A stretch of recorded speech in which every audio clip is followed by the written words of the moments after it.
He hated it. Said he wanted this stuff. 100 years ago, a new theory about human nature was put forward by Sigmund Freud. He had discovered, he said, primitive sexual and aggressive forces hidden deep inside the minds of all human beings. Forces which, if not controlled, led individuals and societies to chaos and destruction. This series is about how those in power have used Freud's theories to try and control the dangerous crowd in an age of mass democracy. At the heart of the story is not just Sigmund Freud, but other members of the Freud family.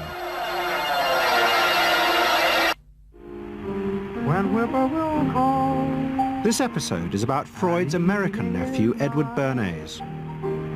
Bernays is almost completely unknown today, but his influence on the 20th century was nearly as great as his uncle's. Because Bernays was the first person to take Freud's ideas about human beings and use them to manipulate the masses.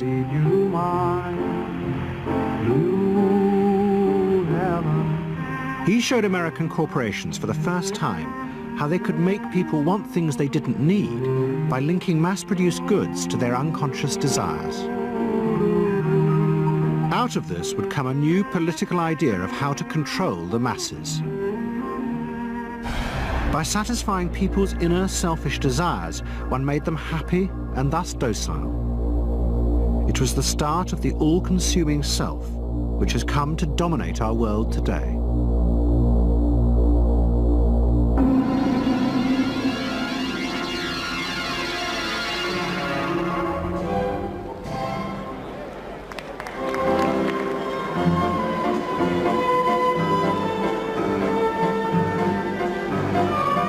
Freud's ideas about how the human mind works have now become an accepted part of society, as have psychoanalysts. Every year, the psychotherapist's ball is held in a grand palace in Vienna. This is the psychotherapy ball. Psychotherapists come, some advanced patients come, or former patients come, and many other people, friends, but also people from the Viennese society who like to go to a nice, elegant, comfortable ball.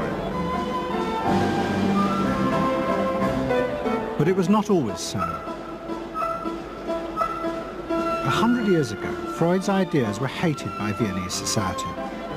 At that time, Vienna was the center of a vast empire ruling Central Europe. And to the powerful nobility of the Habsburg court, Freud's ideas were not only embarrassing, but the very idea of examining and analyzing one's inner feelings was a threat to their absolute control. You see, at that time, these people had the power. And of course, you just were not allowed to show your bloody feelings. I mean, you just couldn't. You know, I mean, you couldn't, if you were unhappy. Can you imagine, for instance, you sit somewhere in the country in a castle, you are deeply unhappy, you are a woman.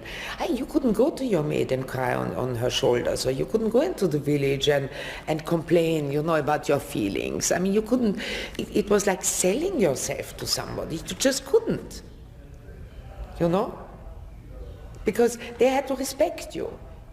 Now, of course, Freud, you see, put that thought very much into question, because you see, to examine yourself, you would have to put a lot of other things into question, your society, everything what surrounds you. And that wasn't a good thing at that time. Why not? Because your self-created empire, to a certain extent, would have fallen into bits much earlier already. But what frightened the rulers of the empire even more was Freud's idea that hidden inside all human beings were dangerous instinctual drives. Freud had devised a method he called psychoanalysis. By analyzing dreams and free association, he had unearthed, he said, powerful sexual and aggressive forces, which were the remnants of our animal past. feelings we repressed because they were too dangerous. Freud devised a method for exploring a hidden part of the mind, which we nowadays call the unconscious, which is a part that is totally unknown to our consciousness, that there exists a barrier in all our minds which prevents these hidden and unwelcome impulses of the unconscious from emerging. Good night.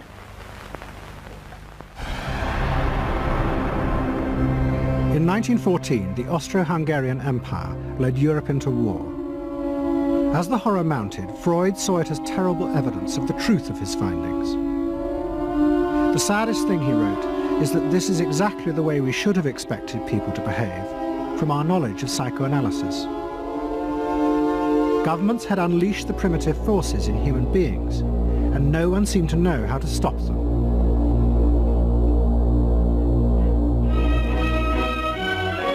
At that time, Freud's young nephew, Edward Bernays, was working as a press agent in America. His main client was the world-famous opera singer Caruso, who was touring the United States.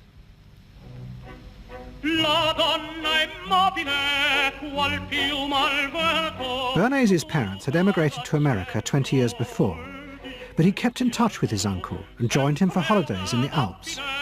But Bernays was now about to return to Europe for a very different reason. On the night that Caruso opened in Toledo, Ohio, America announced it was entering the war against Germany and Austria.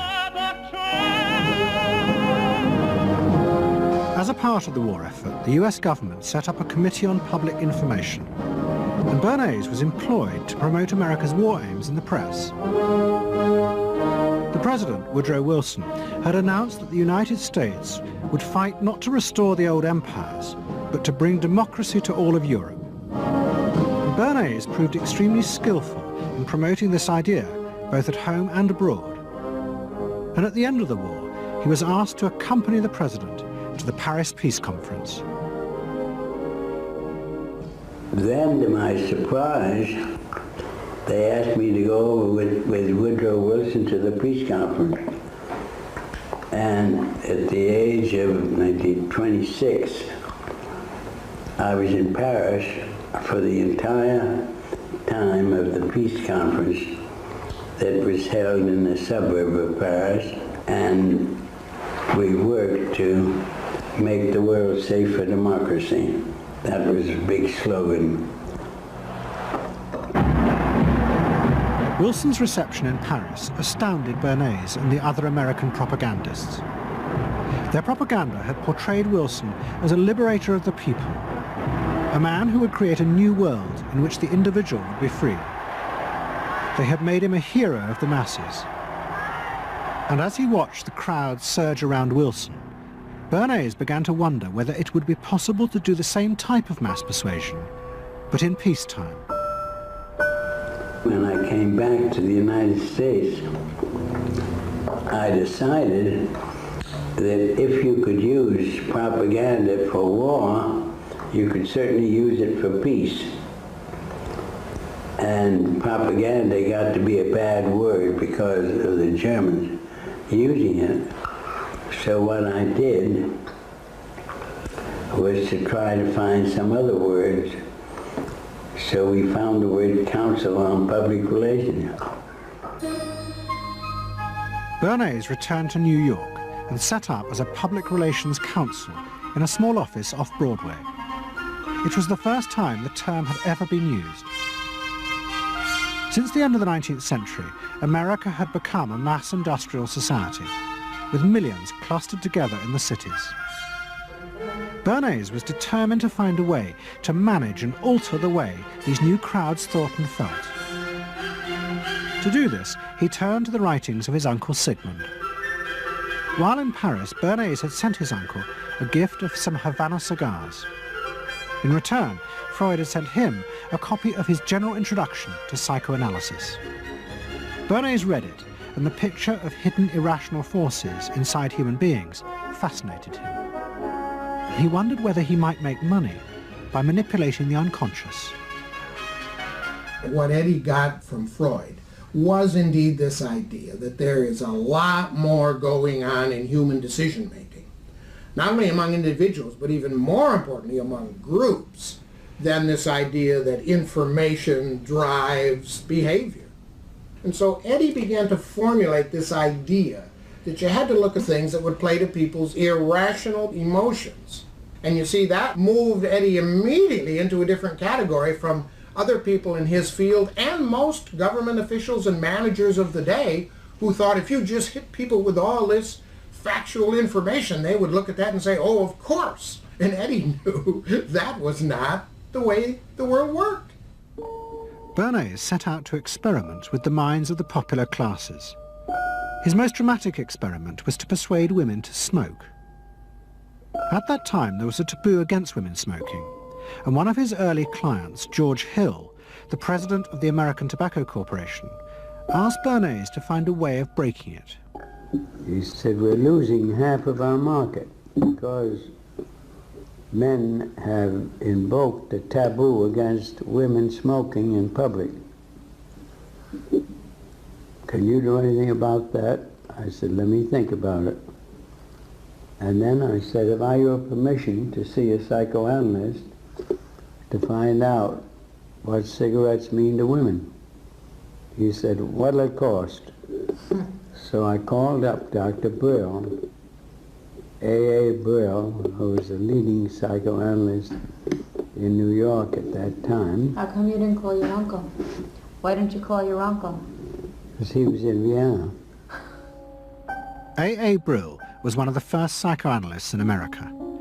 And for a large fee, he told Bernays that cigarettes were a symbol of the penis and of male sexual power. He told Bernays that if he could find a way to connect cigarettes with the idea of challenging male power, then women would smoke, because then they would have their own penises. Every year, New York held an Easter Day parade to which thousands came, and Bernays decided to stage an event there. He persuaded a group of rich debutantes to hide cigarettes under their clothes. Then they should join the parade, and at a given signal from him, they were to light up the cigarettes dramatically. Bernays then informed the press that he had heard that a group of suffragettes were preparing to protest by lighting up what they called torches of freedom.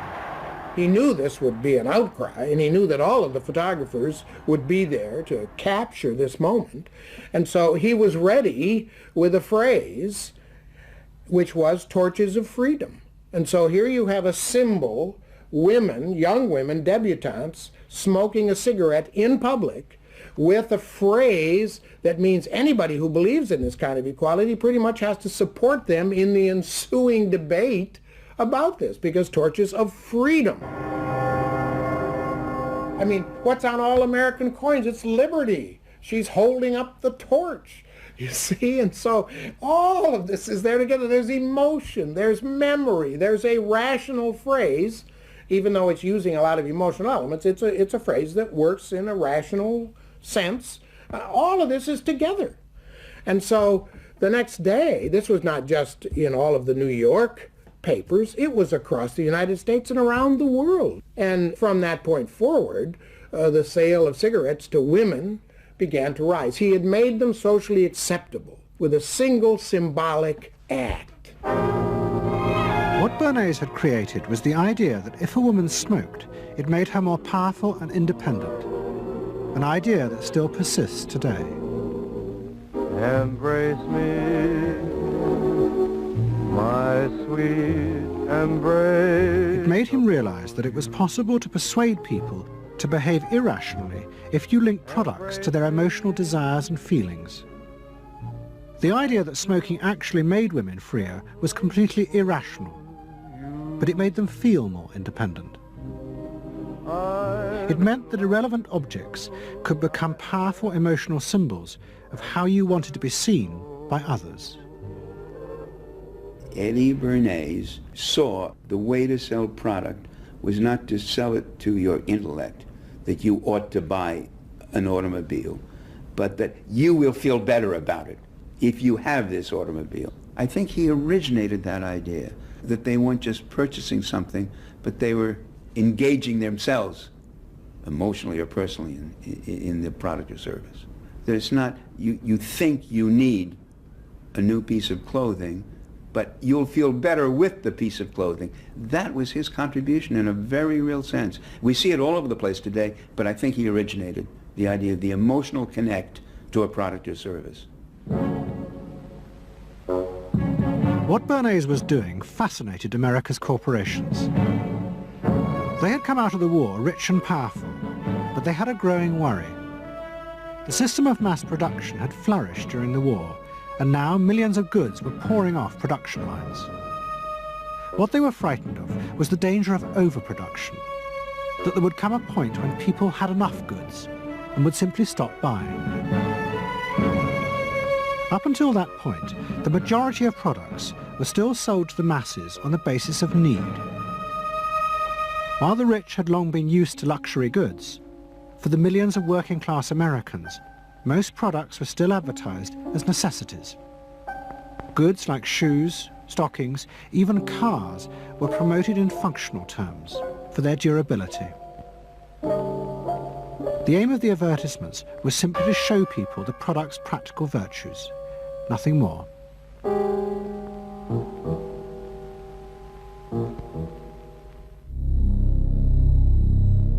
What the corporations realized they had to do was transform the way the majority of Americans thought about products. One leading Wall Street banker, Paul Mazur of Lehman Brothers, was clear about what was necessary. We must shift America, he wrote, from a needs to a desires culture.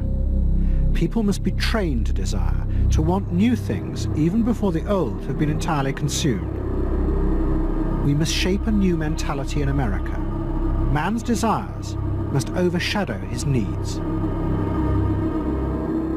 Prior to that time, there was no American consumer. There was the American worker, and there was the American owner, and they manufactured and they saved and they ate what they had to, and the people shopped for what they needed. And while the very rich may have bought things they didn't need, most people did not. And Mazur envisioned a break with that where you would have things that you didn't actually need, but you wanted, as opposed to needed.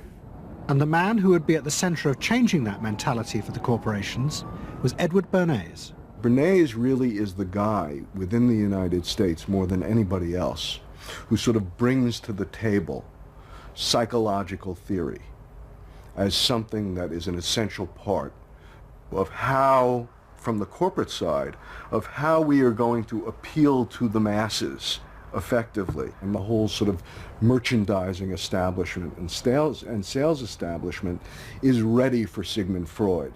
I mean, they are ready for understanding what motivates the human mind. And so that there's this real openness to Bernays' techniques being used to sell products to the masses.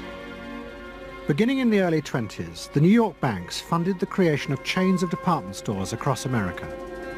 They were to be the outlets for the mass-produced goods, and Bernays' job was to produce the new type of customer. Bernays began to create many of the techniques of mass consumer persuasion that we now live with. He was employed by William Randolph Hearst to promote his new women's magazines, and Bernays glamorized them by placing articles and advertisements that linked products made by others of his clients to famous film stars like Clara Bow, who was also his client. Bernays also began the practice of product placement in the movies, and he dressed the stars at the film's premieres with clothes and jewellery from other firms he represented. He was, he claimed, the first person to tell car companies they could sell cars as symbols of male sexuality. He employed psychologists to issue reports that said products were good for you and then pretended they were independent studies. He organised fashion shows in the department stores and paid celebrities to repeat the new and essential message: you bought things not just for need, but to express your inner sense of yourself to others. There's a psychology of dress. Have you ever thought about it? How it can express your character? You all have interesting characters, but some of them are all hidden. I wonder why you all want to dress always the same, with the same hats and the same coats. I'm sure all of you are interesting and have wonderful things about you, but looking at you in the street, you all look so much the same. And that's why I'm talking to you about the psychology of dress. Try and express yourselves better in your dress. Bring out certain things that you think are hidden. I wonder if you've thought of this angle of your personality. I'd like to ask you some questions. Why do you like short skirts? Oh, because there's more to see. More to see, eh? What good does that do you? Much my hands. It makes you more attractive. It does? In 1927, an American journalist wrote, "A change has come over our democracy. It is called consumptionism. The American citizen's first importance to his country is now no longer that of citizen, but that of consumer." The growing wave of consumerism helped in turn to create a stock market boom. And yet again, Edward Bernays became involved, promoting the novel idea that ordinary people should buy shares, borrowing money from banks he also represented. And yet again, millions followed his advice. He was uniquely knowledgeable about how people in large numbers are going to react to products and ideas and so on. But in political terms, if he were to go out, so I can't imagine that he could get 3 people to stand and listen. Wasn't particularly articulate, was a kind of funny looking, and didn't have any sense of reaching out for people one-on-one. None at all. He didn't think about people in groups of one, thought about people in groups of thousands. So I would have nothing to do with him. Hello? Bernays soon became famous as the man who understood the mind of the crowd. And in 1924, the president contacted him. President Coolidge was a quiet, taciturn man and had become a national joke. The press portrayed him as a dull, humorless figure. Bernays' solution was to do exactly the same as he had done with products. He persuaded 34 famous film stars to visit the White House. And for the first time, politics became involved with public relations.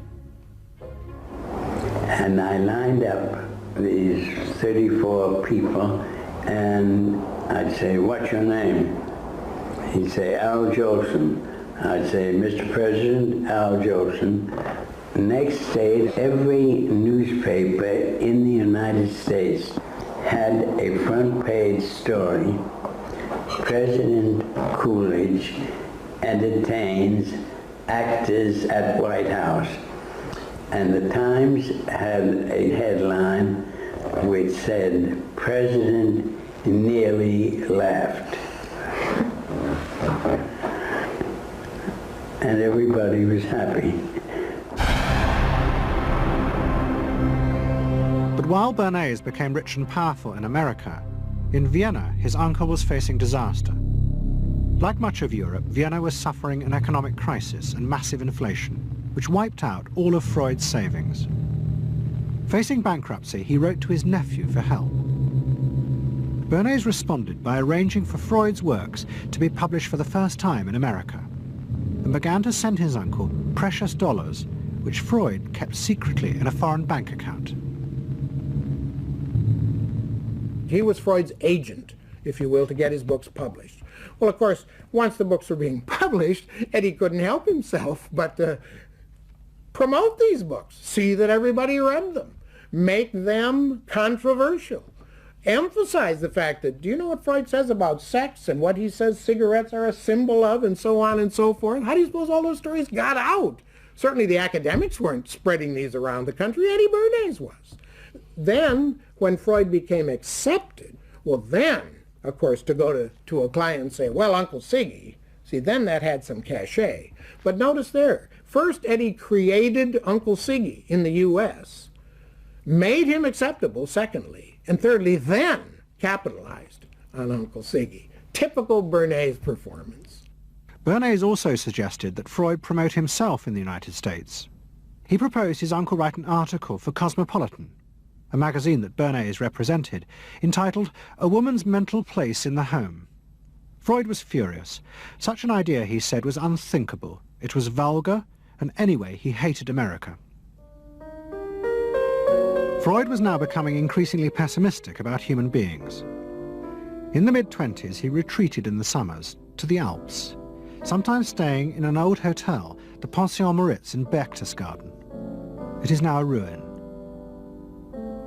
Freud began to write about group behavior, about how easily the unconscious aggressive forces in human beings could be triggered when they were in crowds. Freud believed he had underestimated the aggressive instincts in human beings. They were far more dangerous than he had originally thought. After World War I, Freud was basically a pessimist. He felt that man is an impossible creature, a very, very sadistic and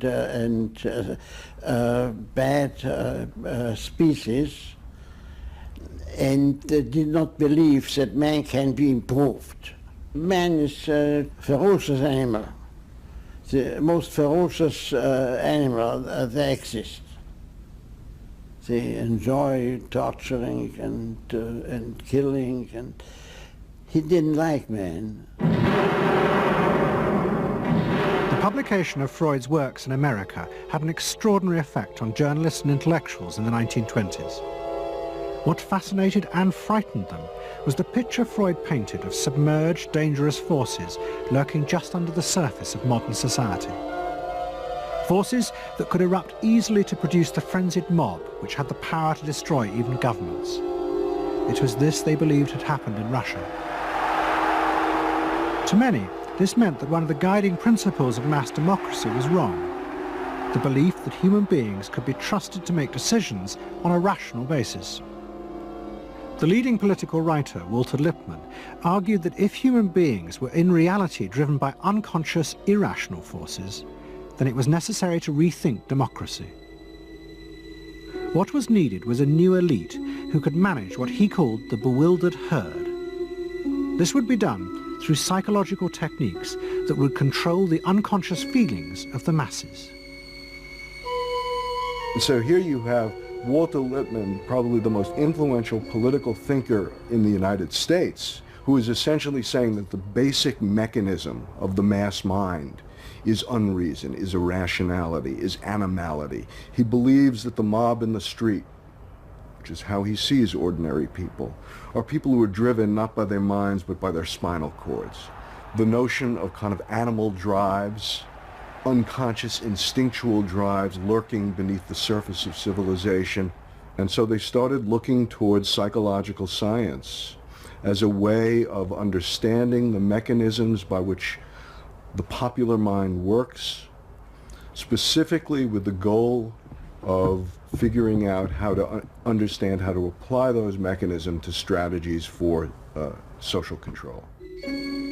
Edward Bernays was fascinated by Lippmann's arguments and also saw a way to promote himself by using them. In the 1920s, he began to write a series of books which argued that he had developed the very techniques Lippmann was calling for. By stimulating people's inner desires and then sating them with consumer products, he was creating a new way to manage the irrational force of the masses. He called it the engineering of consent. Democracy, to my father, was a wonderful concept, but I don't think he felt that all those publics out there had reliable judgment, and that they very easily might vote for the wrong man or want the wrong thing, so that they had to be guided from above. It's enlightened despotism in a sense. You appeal to their desires and their unrecognized longings, that sort of thing. That you can tap into their deepest desires or their deepest fears and use that to your own purposes. And then, in 1928, a president came to power who agreed with Bernays. President Hoover was the first politician to articulate the idea that consumerism had become the central motor of American life. After his election, he told a group of advertisers and public relations men, "You have taken over the job of creating desire and have transformed people into constantly moving happiness machines. Machines which have become the key to economic progress." What was beginning to emerge in the 1920s was a new idea of how to run mass democracy. At its heart was the consuming self, which not only made the economy work, but was happy and docile, and so created a stable society. Both Bernays and Littman's concept of managing the masses takes the idea of democracy and it turns it into a palliative. It turns it into giving people some kind of feel-good medication that will respond to an immediate pain or an immediate yearning, but will not alter the objective circumstances one iota. I mean, democracy really, the idea of democracy at its heart was about changing the relations of power that had governed the world for so long. And Bernays' concept of democracy was one of maintaining the relations of power, even if it meant that one needed to sort of stimulate the psychological lives of the public. And in fact, in his mind, that was what was necessary. That if you can keep stimulating the irrational self, then leadership can basically go on doing what it wants to do. Bernays now became one of the central figures in a business elite that dominated American society and politics in the 1920s. He also became extremely rich and lived in a suite of rooms in one of New York's most expensive hotels, where he gave frequent parties. Oh my goodness, he had a home in the corner suite of the Sherry Netherland Hotel. And here's this wonderful suite with all these windows looking out on Central Park and across at the plaza and on the square. And he would use this place to hold a soiree. The mayor would come. All the media leaders would come, the political leaders, the business leaders, the people in the arts. I mean, it was a who's who. People wanted to know Eddie Bernays because, you know, he himself became a sort of a famous man, a sort of a magician who could make these things happen. He knows everybody. He knows the mayor and he knows the senator and he calls politicians on the telephone as if he did get literally a high or a bang out of doing what he did. And that's fine, but it can be a little hard on the people around you, especially when you make other people feel stupid. People who worked for him were stupid, and children were stupid, and if people did things in a way that he wouldn't have done them, they were stupid. It was a word that he used over and over and over, dope and stupid. And the masses? They were stupid.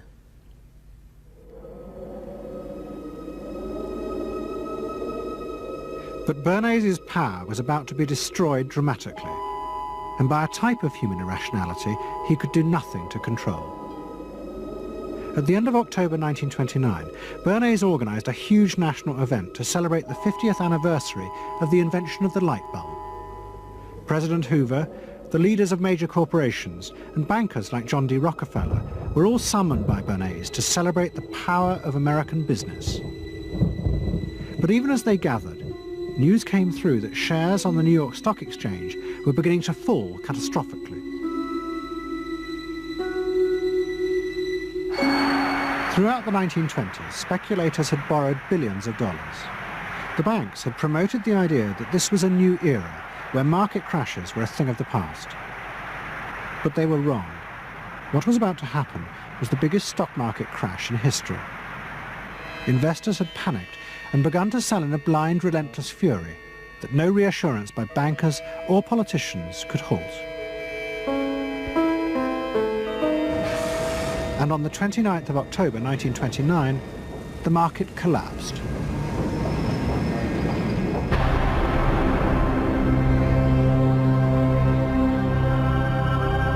The effect of the crash on the American economy was disastrous. Faced with recession and unemployment, millions of American workers stopped buying goods they didn't need. The consumer boom that Bernays had done so much to engineer disappeared, and he and the profession of public relations fell from favour. Bernays' brief moment of power seemed to be over.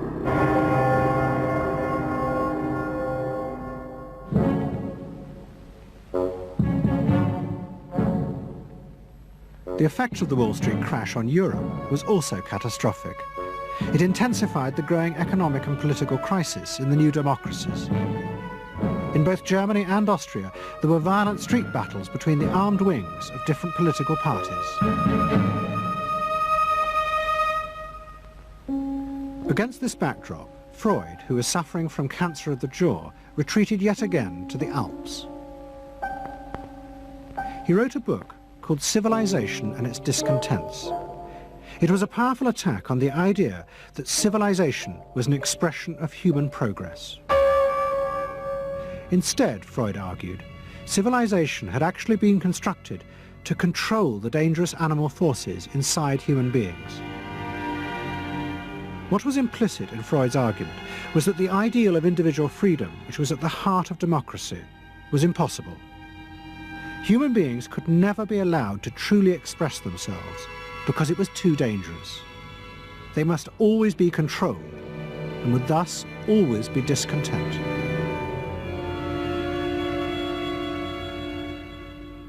Man doesn't want to be civilized, and he is, civilization brings discontent, but it's necessary to survive. Otherwise he couldn't survive. So he must be discontent, because this would be the only way to keep him within limits. But what did Freud think about the idea of the equality of man? He didn't believe in it. We had 32 parties, and Hitler said, before those parties don't vanish, there is no Germany. That's true. You can't have 32 parties, and so they felt this one person will put an end to this comedy. Freud was not alone in his pessimism. Politicians like Adolf Hitler emerged from a growing despair in the 1920s about democracy. The Nazis were convinced that democracy was dangerous because it unleashed a selfish individualism, but didn't have the means to control it. Hitler's party, the National Socialists, stood in elections, promising in their propaganda that they would abandon democracy because of the chaos and unemployment it led to. Die Parteien versprachen den Himmel auf Erden.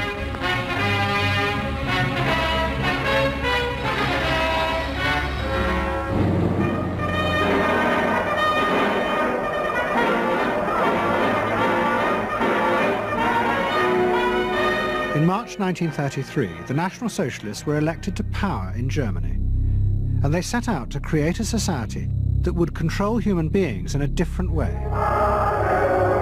One of their first acts was to take control of business. The planning of production would in future be done by the state. The free market was too unstable, as the crash in America had proved. Workers' leisure time was also planned by the state through a new organization called Strength Through Joy.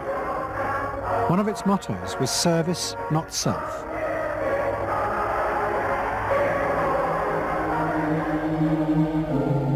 But the Nazis did not see this as a return to an old form of autocratic control. It was a new alternative to democracy, in which the feelings and the desires of the masses would still be central, but they would be channeled in such a way as to bind the nation together.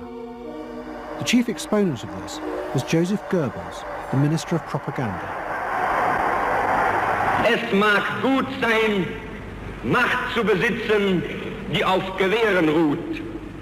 Besser aber und beglückender ist es, das Herz eines Volkes zu gewinnen und es auch zu behalten. Goebbels organized huge rallies whose function, he said, was to forge the mind of the nation into a unity of thinking, feeling and desire. One of his inspirations, he told an American journalist, was the writings of Freud's nephew, Edward Bernays. In his work on crowd psychology, Freud had described how the frightening irrationality inside human beings could emerge in such groups. The deep, what he called libidinal forces of desire, are given up to the leader, while the aggressive instincts are unleashed on those outside the group. Freud wrote this as a warning, but the Nazis were deliberately encouraging these forces because they believed they could master and control them. Well, Freud was saying that masses are bound by libidinal forces. They love each other and delegate their ideas and their feelings to the chap on top. What are libidinal forces? What are libidinal forces? Well, forces of love. Not hate? No. Hate is delegated to the others outside.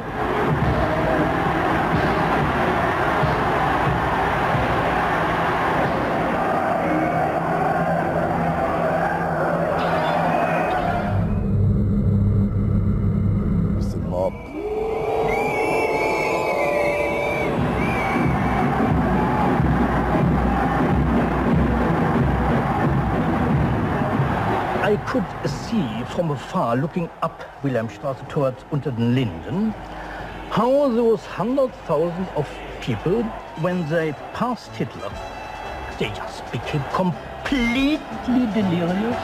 They began to shout these cries I will never get out of my ears. Heil, Sieg, Heil, that is demented.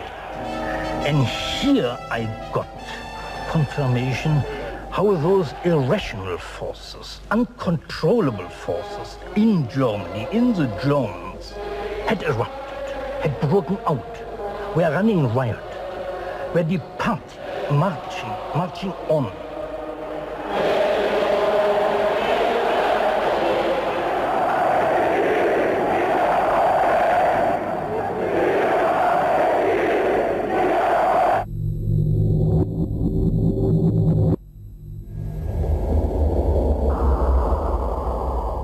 And in America too, democracy was under threat from the force of the angry mob. The effect of the stock market crash had been disastrous. There was growing violence as an angry population took out their frustration on the corporations who were seen to have caused this disaster. Then, in 1932, a new president was elected who was also going to use the power of the state to control the free market. But his aim was not to destroy democracy, but to strengthen it. And to do this, he was going to develop a new way of dealing with the masses. I am prepared, under my constitutional duty, to recommend the measures that a stricken nation in the midst of a stricken world may require. But in the event that the national emergency is still critical, I shall not evade the clear course of duty that will then confront me. I shall ask the Congress for the one remaining instrument to meet the crisis: broad executive power.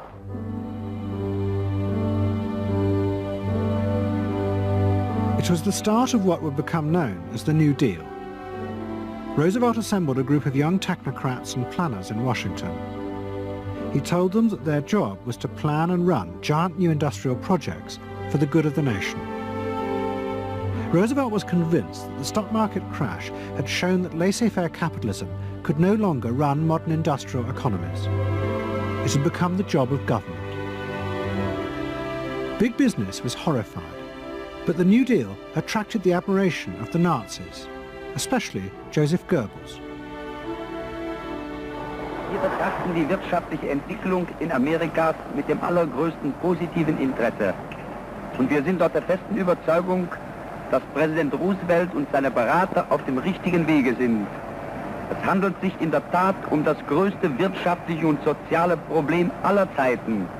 Die vielen Millionen Arbeitslosen, die ihre Plätze an den Maschinen und in den Kontoren verloren haben, wieder an ihre alten Arbeitsstellen zurückzuführen. Das kann nicht allein der privaten Initiative überlassen werden. Ausschlaggebend ist, dass die öffentliche Hand mit positiven Maßnahmen eingreift.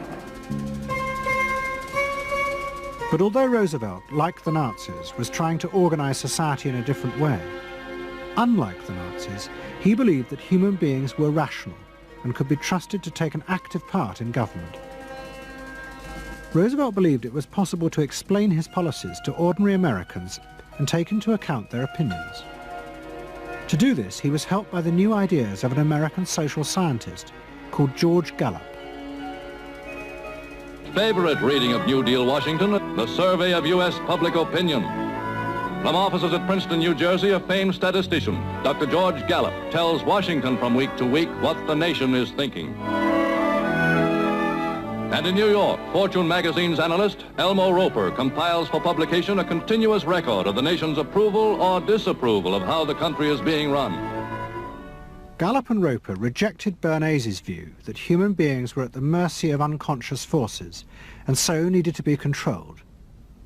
Their system of opinion polling was based on the idea that people could be trusted to know what they wanted.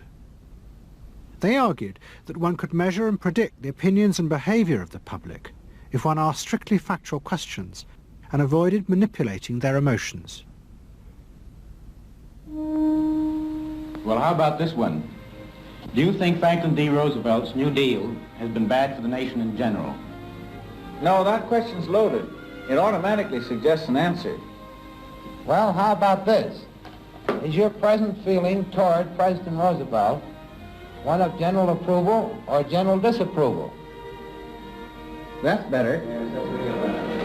Prior to scientific polling, the view of many people was that you couldn't trust public opinion. It was irrational, that it was ill-informed, it was chaotic, unruly, and so forth. And so that opinion should be dismissed.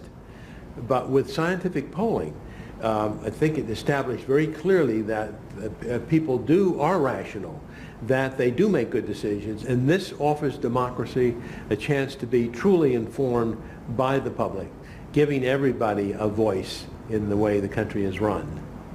I know my father wouldn't necessarily say the voice of the public is the voice of God, but he did feel very much that the voice of the people is a rational voice and should be heard. What Roosevelt was doing was forging a new connection between the masses and politicians. No longer were they irrational consumers who were managed by sating their desires. Instead, they were sensible citizens who could take part in the governing of the country. In 1936, Roosevelt stood for re-election. He promised further control over big business. To the corporations, it was the beginning of a dictatorship.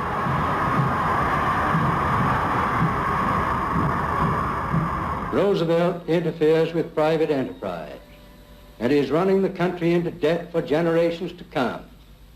The way to get recovery is to let business alone. But Roosevelt was triumphantly re-elected. It looks, my friends, like a real landslide this time. So please let me thank you again and tell you that I hope to see you all very soon and bid you an affectionate good night. Faced with this, business now decided to fight back, to regain power in America.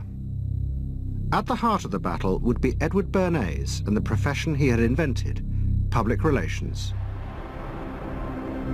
Following that election, business people start to get together and start to carry on discussions, primarily in private, and they start talking to each other about the need to sort of carry on ideological warfare against the New Deal and to sort of reassert the sort of connectedness between the idea of democracy on the one hand and the idea of privately owned business on the other.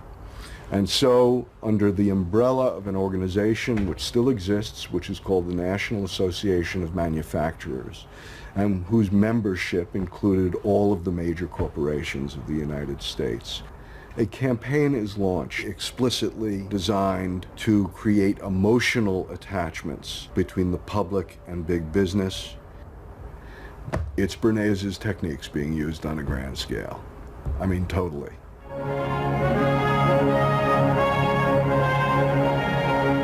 The General Motors Parade of Progress, traveling the high roads and byroads of America, bringing to millions of Americans in their own hometown the fascinating story behind modern industry. showing The campaign set out to show dramatically that it was business, not politicians, who had created modern America. a better mode of living for all of us. Bernays was an advisor to General Motors, but he was no longer alone. The industry he had founded now flourished as hundreds of public relations advisors organized a vast campaign. They not only used advertisements and billboards, but managed to insinuate their message into the editorial pages of the newspapers. It became a bitter fight. In response to the campaign, the government made films that warned of the unscrupulous manipulation of the press by big business. And the central villain was the new figure of the public relations man. They tried to achieve their ends by working entirely behind the scenes, corrupting and deceiving the public. The aims of such groups may be either good or bad, so far as the public interest is concerned, but their methods are a grave danger to democratic institutions. The films also showed how the responsible citizen could monitor the press themselves. They could create a chart that analyzed the reporting for signs of hidden bias. But such earnest instruction was to be no match for the powerful imagination of Edward Bernays. He was about to help create a vision of the utopia that free market capitalism would build in America if it was unleashed.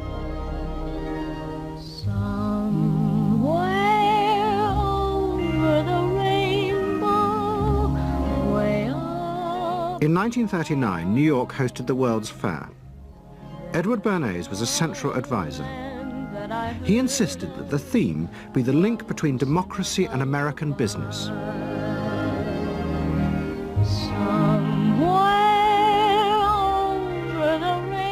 At the heart of the fair was a giant white dome that Bernays named Democracy. And the central exhibit was a vast working model of America's future, constructed by the General Motors Corporation.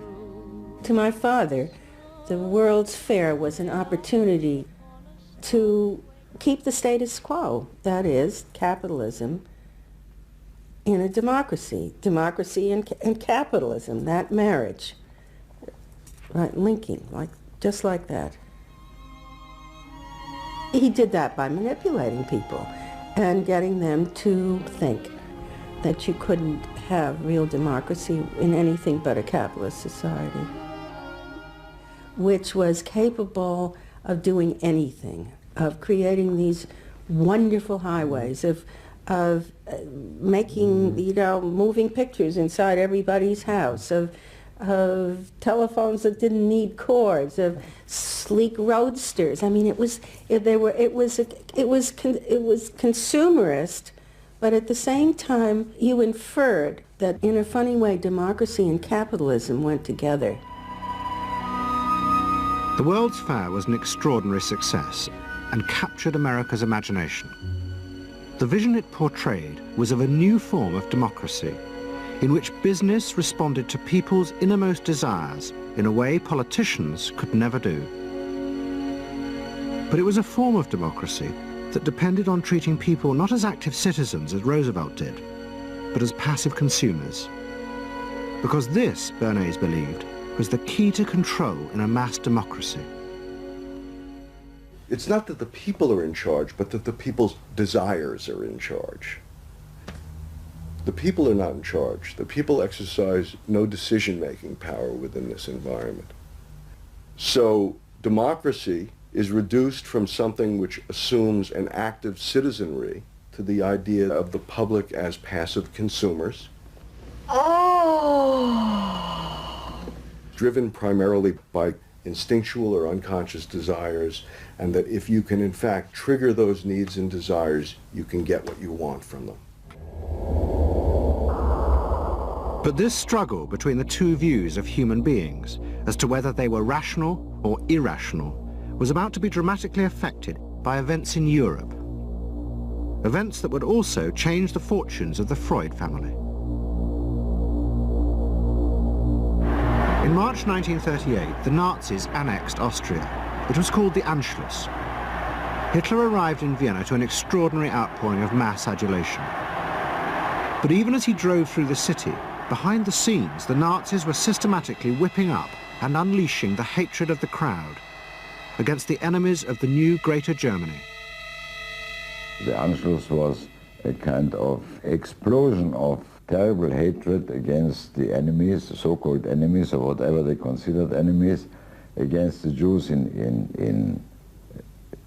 totally, and also against a lot of very decent Austrians who had opposed the Nazis in Austria. They said it's legitimate now, you can do what you want, so they did it. Stealing, robbing and killing, I can't say it otherwise. And human depravity, of course, is always very near to normal behavior. It can change very quickly.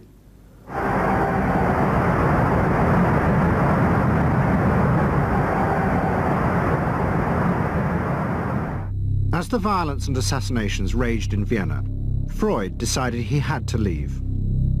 His aim was to go to Britain, but he knew that Britain, like many countries, was refusing entry to most Jewish refugees. But help came from the leading psychoanalyst in Britain, Ernest Jones.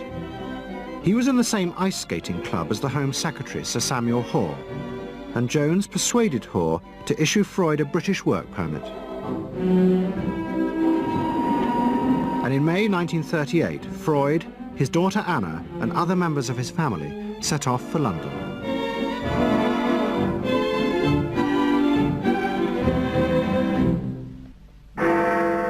Freud arrived in London as Britain was preparing for war, and he settled with his daughter Anna in a house in Hampstead. But Freud's cancer was now far advanced, and in September 1939, just 3 weeks after the outbreak of war, he died.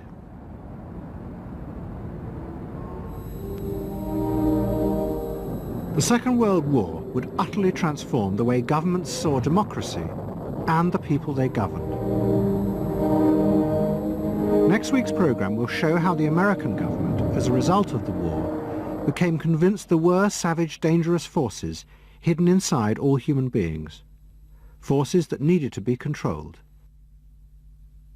The terrible evidence from the death camps seemed to show what happened when these forces were unleashed. And politicians and planners in post-war America would come to believe that hidden under the surface of their own population were the same dangerous forces.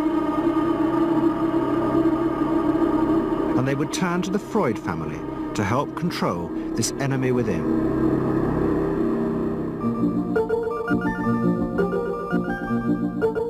And ever adaptable, Edward Bernays would work not just for the American government, but the CIA. And Sigmund Freud's daughter Anna would also become powerful in the United States, because she believed that people could be taught to control the irrational forces within them. Out of this would come vast government programs to manage the inner psychological life of the masses.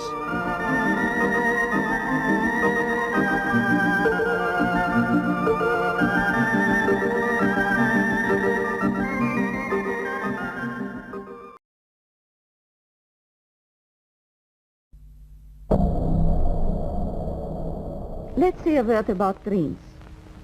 We all have thoughts which we never knew we had. They are too uncomfortable, too incompatible with our adult self to be remembered.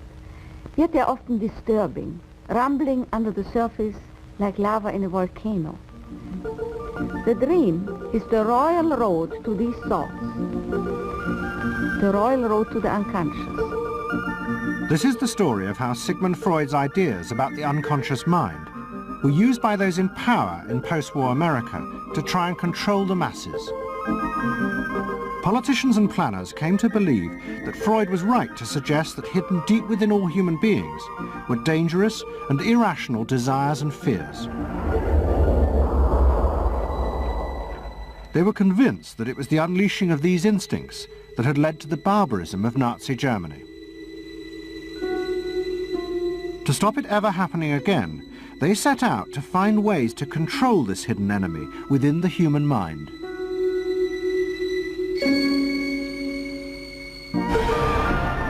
At the heart of the story are Sigmund Freud's daughter Anna and his nephew Edward Bernays, who had invented the profession of public relations.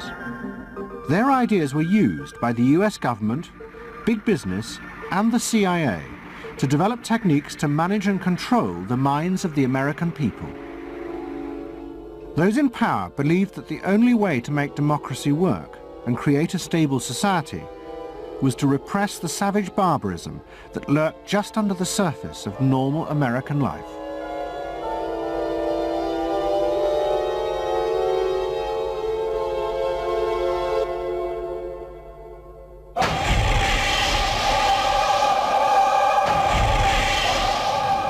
The story begins in the middle of the fierce fighting of the Second World War.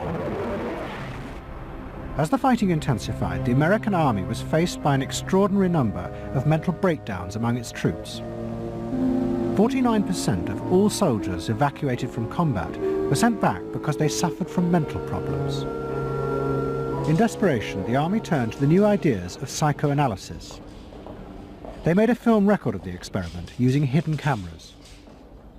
It says here on your record that you had headaches and that you had crying spells. Yes, sir. I believe in your profession is called nostalgia. In other words, homesickness. Yes, sir. It was induced when shortly before the war, I received a picture of my sweetheart. Yes.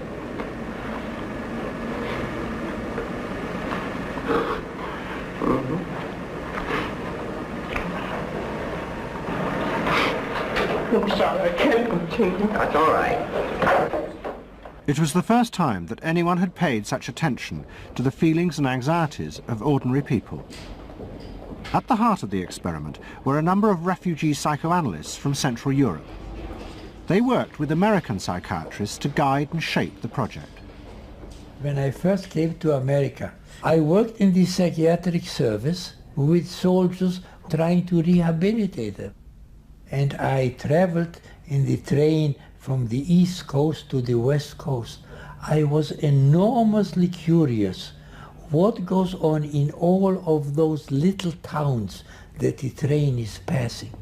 After my years in the army, I knew exactly what everybody was doing in the little towns, because I saw so many people who came from there, and I understood their aspirations, their disappointments, and so forth. So it was as if somebody invited me to a privileged tour into the inner soul of America. I'm not doing this deliberately, so please believe me. I do believe you. A display of emotion is sometimes very helpful. I hope so, sir. Sure, it gets it off the chest. Well, sir, to be perfectly honest with you, I'm very much in love with my sweetheart. She has been the one person that gave me a sense of importance, and that through her cooperation with me, we were able to surmount so many obstacles. Take it easy now, just talk to... The psychoanalysts used techniques developed by Freud to take the men back into their past. They became convinced that the breakdowns were not the direct result of fighting. The stress of combat had merely triggered old childhood memories. These were memories of the men's own violent feelings and desires, which they had repressed because they were too frightening. Think deeply. Let's go back. When was it you... To the psychoanalysts, it was overwhelming proof of Freud's theory that underneath human beings were driven by primitive, irrational forces. You want that? World War II was a major shattering experience because I discovered the enormous role of the irrational in the lives of most people. Yeah, that I can say, that I learned that the ratio between the irrational and the rational in America is very much in favor of the irrational. That there is much greater unhappiness, much more suffering, much more. A sadder country than one would imagine it from the advertisements that you get. A much more problematic country. victory in the Second World War was celebrated as a triumph of democracy. But in private, many policymakers were worried about the implications of the analysis of the soldiers. It seemed to show that underneath every American were irrational, violent drives. What had happened in Germany seemed to bear this out. The complicity of so many ordinary Germans in mass killings during the war showed just how easily these forces could break through and overwhelm democracy.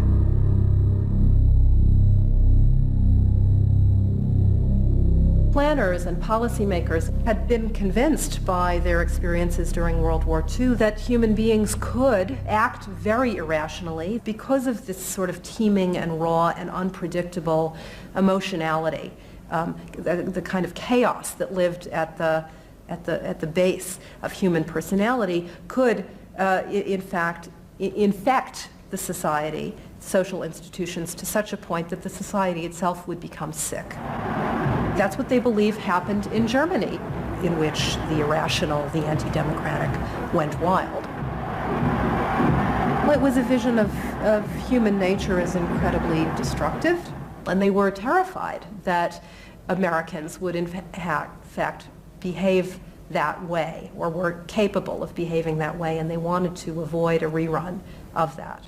So what is needed is a human being that can internalize democratic values so that they are not shaken with the storm.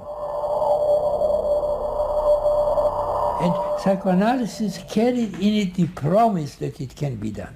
It opened up new vistas as to how the inner structure of the human being can be changed so that he becomes a more vital, free supporter and maintainer of democracy. The psychoanalysts were convinced they not only understood these dangerous forces, but they knew how to control them too. They would use their techniques to create democratic individuals, because democracy left to itself failed to do this.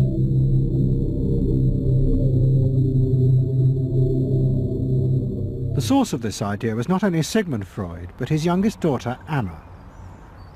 She had fled with her father to London before the outbreak of war, and after he died, Anna Freud became the acknowledged leader of the world psychoanalytic movement. She saw her job as to fulfill her father's dream of making his ideas accepted throughout the world. At the center of the Freud movement stood Tante Anna, because she managed to work herself into that position. She was recognized as that, and not just because she was the daughter. She worked on that. She was rather forbidding. She was not, to me, a warm person, not an aunt you could kiss or put your arms around. Not at all. And her whole life rotated around the spreading of psychoanalysis. Freud himself had seen the role of psychoanalysis as allowing people to understand their unconscious drives. But Anna Freud believed it was possible to teach individuals how to control these inner forces. She had come to believe this through analysing children, above all the children of her close friend, Dorothy Burlingham. Dorothy Burlingham was an American millionairess who in the 1920s fled a failed marriage and brought her children to Anna Freud in Vienna.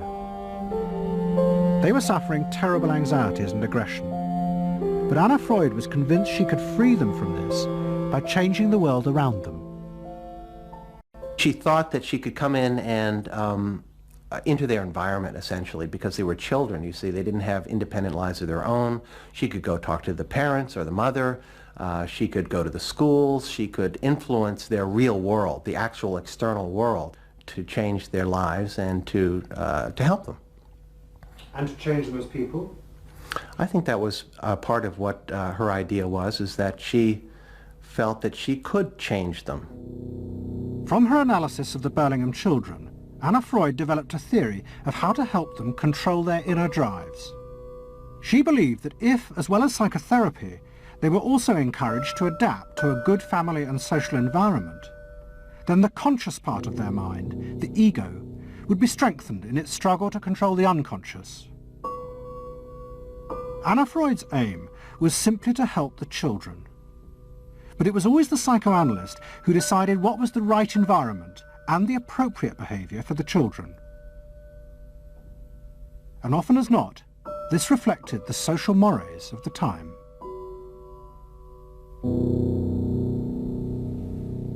In my father's case, they were concerned that he would be a homosexual. And so a lot of their efforts went into preventing or trying to stop my father from becoming a homosexual. Whether or not he would have or did, or, it's unknown to me. Why did they want to stop him? Because they felt it was abnormal. It wasn't a normal way to develop. They wanted to have him develop along lines that society recognized to be normal, because if they didn't, then you're going to be under the control of forces that you don't understand, that you're not even aware of. The analysis seemed to be a great success, and in the 30s the Burlingham children had returned to America. They settled down to happy married lives in the suburbs. What they didn't realize was that their experience was about to become a template for a giant social experiment to control the inner mental life of the American population. In 1946, President Truman signed the National Mental Health Act. It had been born directly out of the wartime discoveries by psychoanalysts that millions of Americans who had been drafted suffered hidden anxieties and fears. The aim of the act was to deal with this invisible threat to society. Shocked by the appalling percentage of the emotionally unstable revealed by the World War II draft figures, Congress in 1946 passed the National Mental Health Act, which recognized for the first time that mental illness was a national problem. Keenly aware of the tremendous problems ahead is Dr. Robert H. Felix, director of the vast new project. A primary objective of the National Mental Health Program is to increase our fund of scientific knowledge about mental health and about mental illness. We're not doing this. Why? Because there are all too few skilled mental health workers. Two of the principal architects of the Act were the Menninger brothers, Carl and Will. Will had run the wartime psychotherapy experiments, and now he and his brother began to train hundreds of new psychiatrists. The Menningers were convinced that it would be possible to apply Anna Freud's ideas on a wide scale, and to adults as well as children. The psychiatrist's job would be to teach ordinary Americans how to control their unconscious drives. Psychoanalysis could be used to make a better society. They said psychoanalytic thinking could make for the betterment of society, because you could change the way the mind functioned.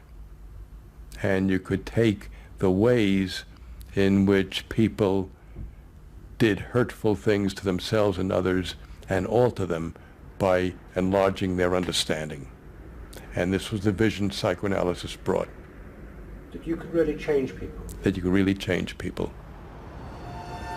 And you could change them almost in limitless ways. In the late 40s, a vast project began in America to apply the ideas of psychoanalysis to the masses. Psychological guidance centres were set up in hundreds of towns. They were staffed by psychiatrists who believed it was their job to control the hidden forces inside the minds of millions of ordinary Americans. Yes, I need something done. I need some help. Did you have any particular teachers that you liked, any sort? I liked all my teachers except one, I remember. Well, what was the trouble with this one?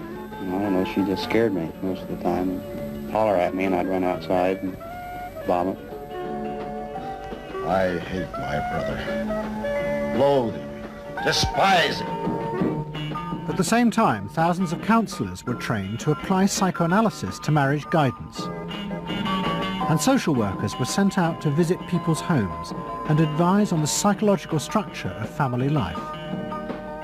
Behind all this was the fundamental idea of Anna Freud's, that if people were encouraged to conform to the accepted patterns of family and social life, then their ego would be strengthened, they would be able to control the dangerous forces within them. When your emotions control your actions, it affects not only yourself, but the people around you. And if this sort of flare-up is repeated often, it might lead to a permanently warped personality. You can control the fire of your emotions so that your personality becomes more pleasant. So we expect that someone who's been through that experience to be much more insightful, much more understanding, and a much better regulated person. And what happens to the dog? And regulation includes being able to let go, as it were, to enjoy a football game or a soccer game.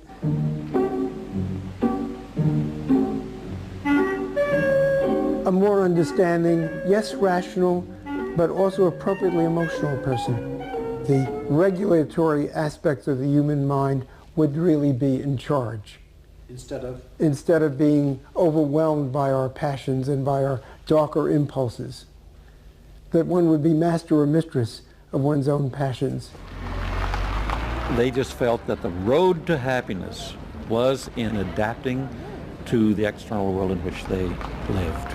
That people could be uncrippled from their own neurotic conflicts and impulses, that they would not engage in self-destructive behavior, that they would in fact adapt to the reality about them.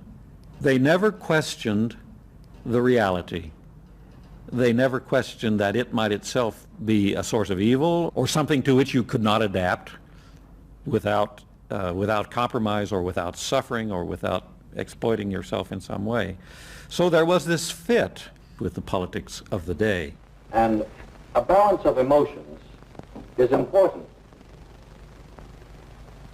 to a well-rounded personality. But it was only the beginning of the rise to power of psychoanalysis in America. Psychoanalysts were about to move into big business and use their techniques not just to create model citizens, but model consumers.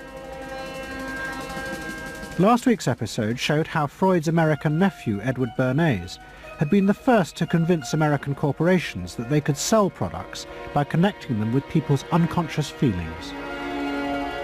But now, a group of psychoanalysts were going to take what Bernays had begun and invent a whole range of techniques to get inside and manage the unconscious mind of the consumer.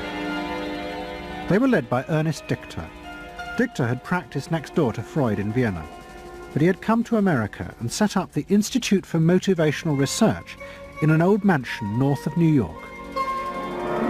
This is the Institute for Motivational Research, a place devoted to the intriguing business of finding out why people behave as they do, why they buy as they do, why they respond to advertising as they do.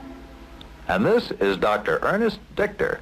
We don't go out and ask directly, why do you buy, why don't you? What we try to do instead is to understand the total personality, the self-image of the customer. We use all the resources of modern social sciences. It opens up some stimulating psychological techniques for selling any new product. Like the other psychoanalysts, Dichter believed that American citizens were fundamentally irrational beings. They could not be trusted. Their real reasons for buying products were rooted in unconscious desires and feelings. And Dichter wanted to find ways to uncover what he called the secret self of the American consumer. He was trying to get out of people's mind the unconscious motivations that they had for purchasing. These could be sexual, they could be psychological, they could be sociological, they could be a demand for status, a demand for recognition. There were things that people couldn't verbalize or wouldn't verbalize because they were too secret to them. They were too much a part of their nature, and they would be embarrassed. They would be embarrassed if they came out and said things like this. He would interview people, but not ask them direct questions, but let them talk freely like you do in psychoanalysis. And that was his background. And so he said, why can't we have a group therapy session about products? All right? And so Dichter built this room up above his garage, and he said we can have psychoanalysis of products. They can actually act out and verbalize their wants and needs. What we're going to do is try a couple of these salad dressings. Now let's see what happens. Here is our typical housewife. She doesn't follow the instructions. And they could be observed and watched, and other people could comment, and they could talk about it, and everybody could join in. He was the first to do this. This was absolutely the first thing that was ever done. And he had a movie projector up there where you could show advertisements and things like that, and people could react to them. And he invented the whole technique for mining the unconscious about the hidden psychological wants that people had about products. This became the focus group. It worked! Dichter's breakthrough came with a focus group study he did for Betty Crocker Foods. Like many food manufacturers in the early 50s, they had invented a new range of instant convenience foods. But although consumers had told market researchers they would welcome the idea, in fact they were refusing to buy them. The worst problem was the Betty Crocker cake mix. Dichter did a series of focus groups where housewives free associated about the cake mix. He concluded that they felt unconscious guilt at the new image being promoted of ease and convenience. In other words, he understood that the barrier to the consumption of the product was the housewife's feeling of guilt about using it. They basically, on one hand, wanted to make it easy for themselves, but they felt guilty about it. So what you've got to do in those circumstances is remove the barrier being guilt. The way you do that is to give the housewife a greater sense of participation. And how do you do that? By adding an egg. Simple as that. As simple as that. Dichter told Betty Crocker to put an instruction on the packet that the housewife should add an egg. It would be an unconscious symbol, he said, of the housewife mixing in her own eggs as a gift to her husband, and so would lessen the guilt. Betty Crocker did it, and the sales soared. My cake is ready. The consumer may have basic needs that the consumer himself or herself doesn't fully understand.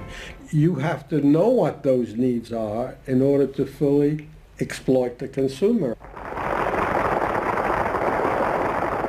Is it wrong to give people what they want by taking away their defenses, helping remove their defenses? It seems so much longer than last year. It is. Nearly 4 inches longer in some models. Oh!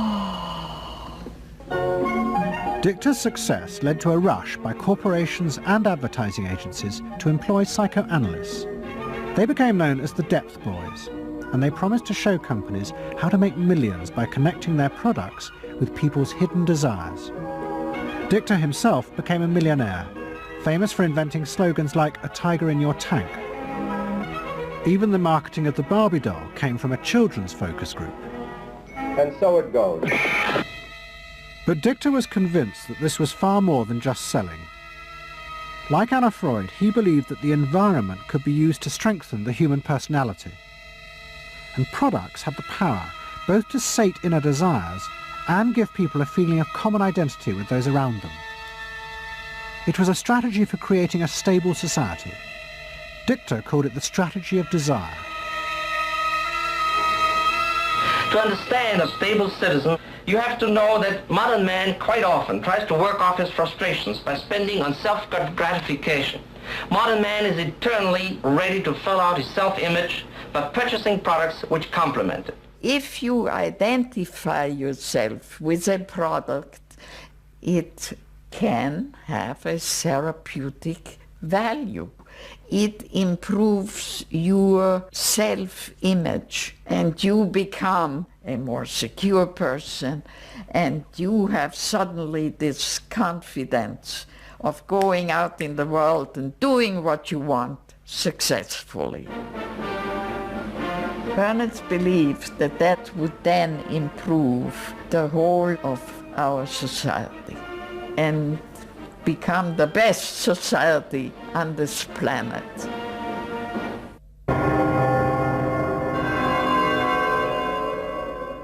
By the early 50s, the ideas of psychoanalysis had penetrated deep into American life. The psychoanalysts themselves became rich and powerful. many had consulting rooms overlooking Central Park in New York.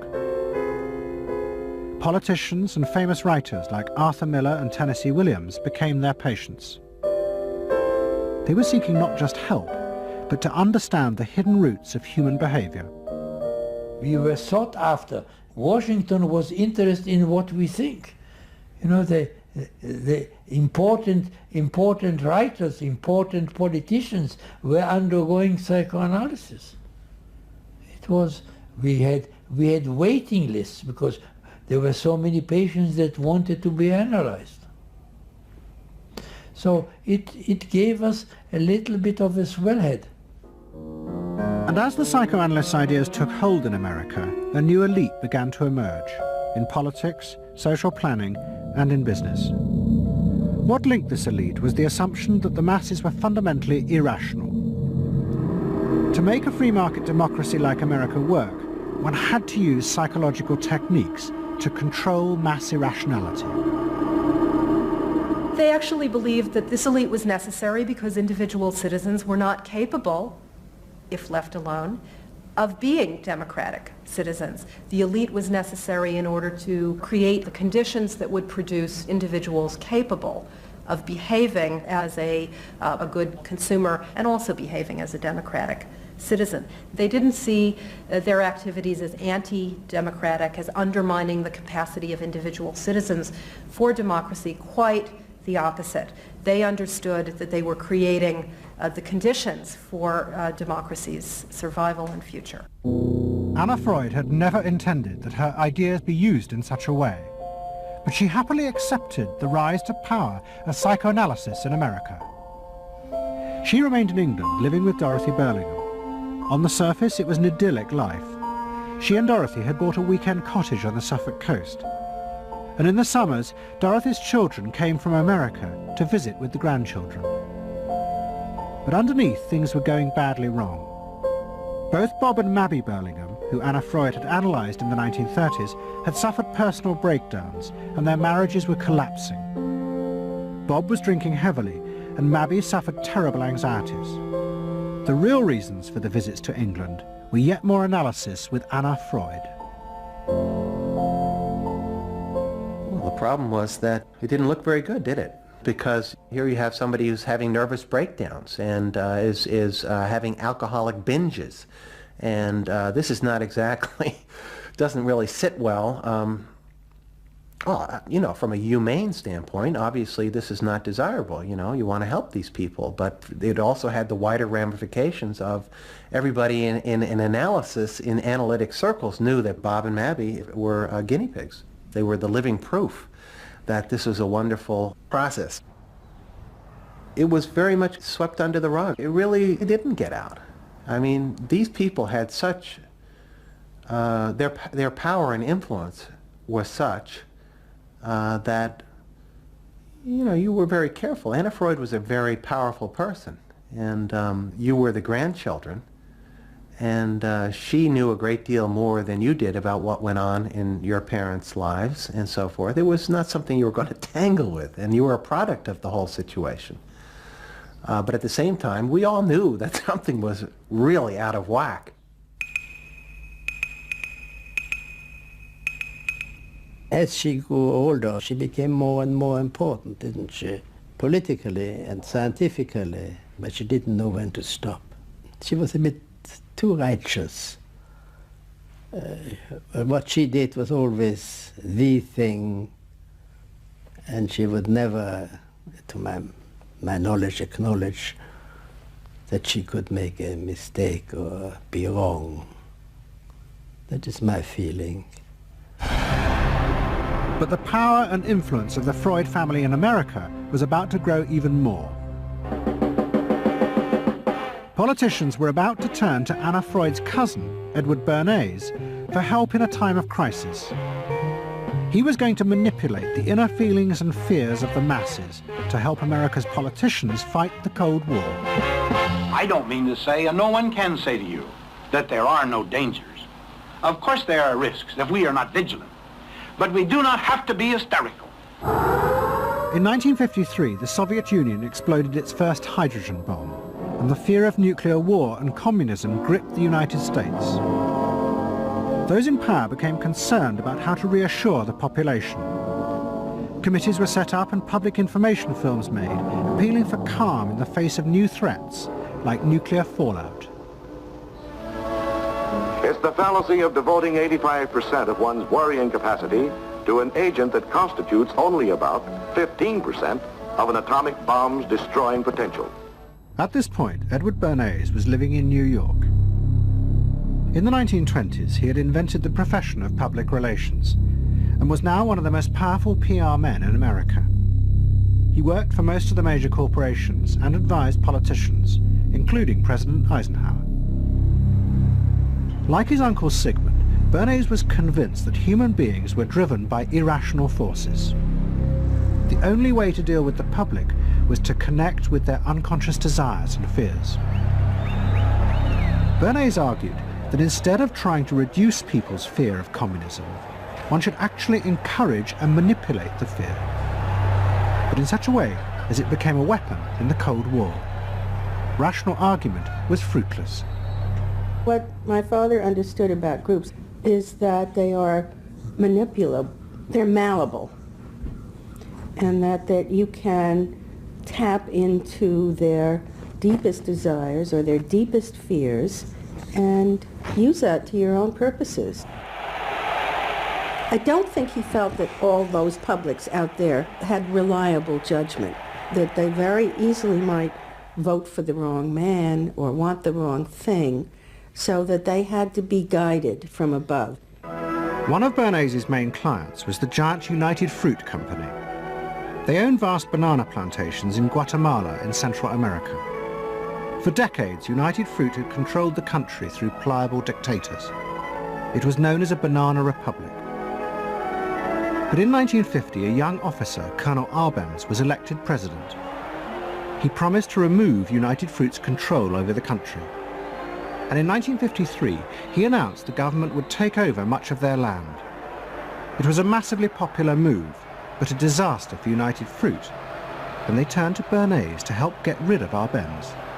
United Fruit brings in Bernays, and he basically understood that what United Fruit Company had to do was change this from being a popularly elected government that was doing some things that were good for the people there into this being very close to the American shore, a threat to American democracy, that it being at a time in the Cold War when Americans responded to issues of the Red Scare and what communism might do, he was trying to transform this and brilliantly did transform it into an issue of a communist threat very close to our shores, taking United Fruit again as a commercial client out of the picture and making it look like a question of American democracy, American values being threatened. In reality, Arbenz was a democratic socialist with no links to Moscow.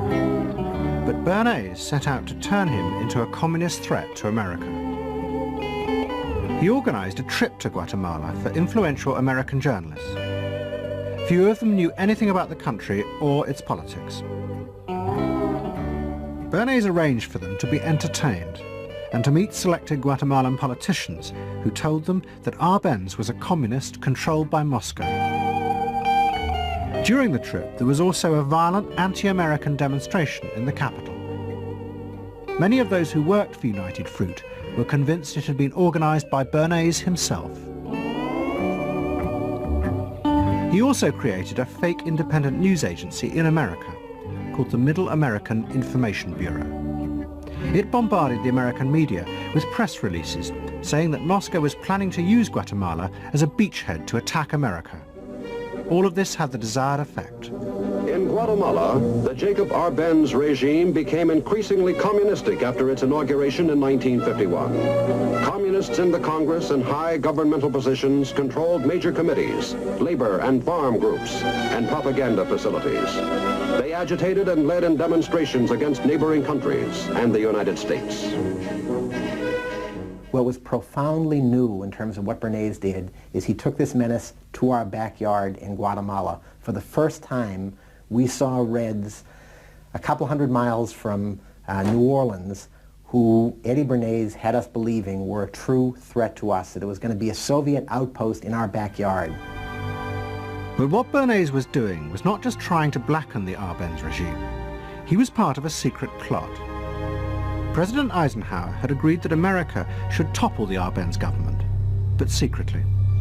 The CIA were instructed to organize a coup. Working with the United Fruit Company, the CIA trained and armed a rebel army and found a new leader for the country called Colonel Armas. The CIA agent in charge was Howard Hunt, later one of the Watergate burglars. What we wanted to do was have a terror campaign to terrify Arbenz particularly, terrify his troops, much as the German Stuka bombers terrified the population of Holland, Belgium, and Poland at the onset of World War II, and just rendered everybody paralyzed. As planes flown by CIA pilots dropped bombs on Guatemala City, Edward Bernays carried on his propaganda campaign in the American press. He was preparing the American population to see this as the liberation of Guatemala by freedom fighters for democracy. He totally understood that the coup would happen when the public and the press, when conditions in the public and the press allowed for a coup to happen, and he created those conditions. He was totally savvy in terms of just what he was helping create there in terms of this overthrow. But ultimately he was reshaping reality, reshaping public opinion in a way that's undemocratic and manipulative. On June the 27th, 1954, Colonel Arbenz fled the country, and Armas arrived as the new leader. Within months, Vice President Nixon visited Guatemala. In an event staged by United Fruit's PR department, he was shown piles of Marxist literature that had been found, it was said, in the presidential palace. This is the first time in the history of the world that the communist government has been overthrown by the people. And for that we congratulate you and the people of Guatemala for the support they have given.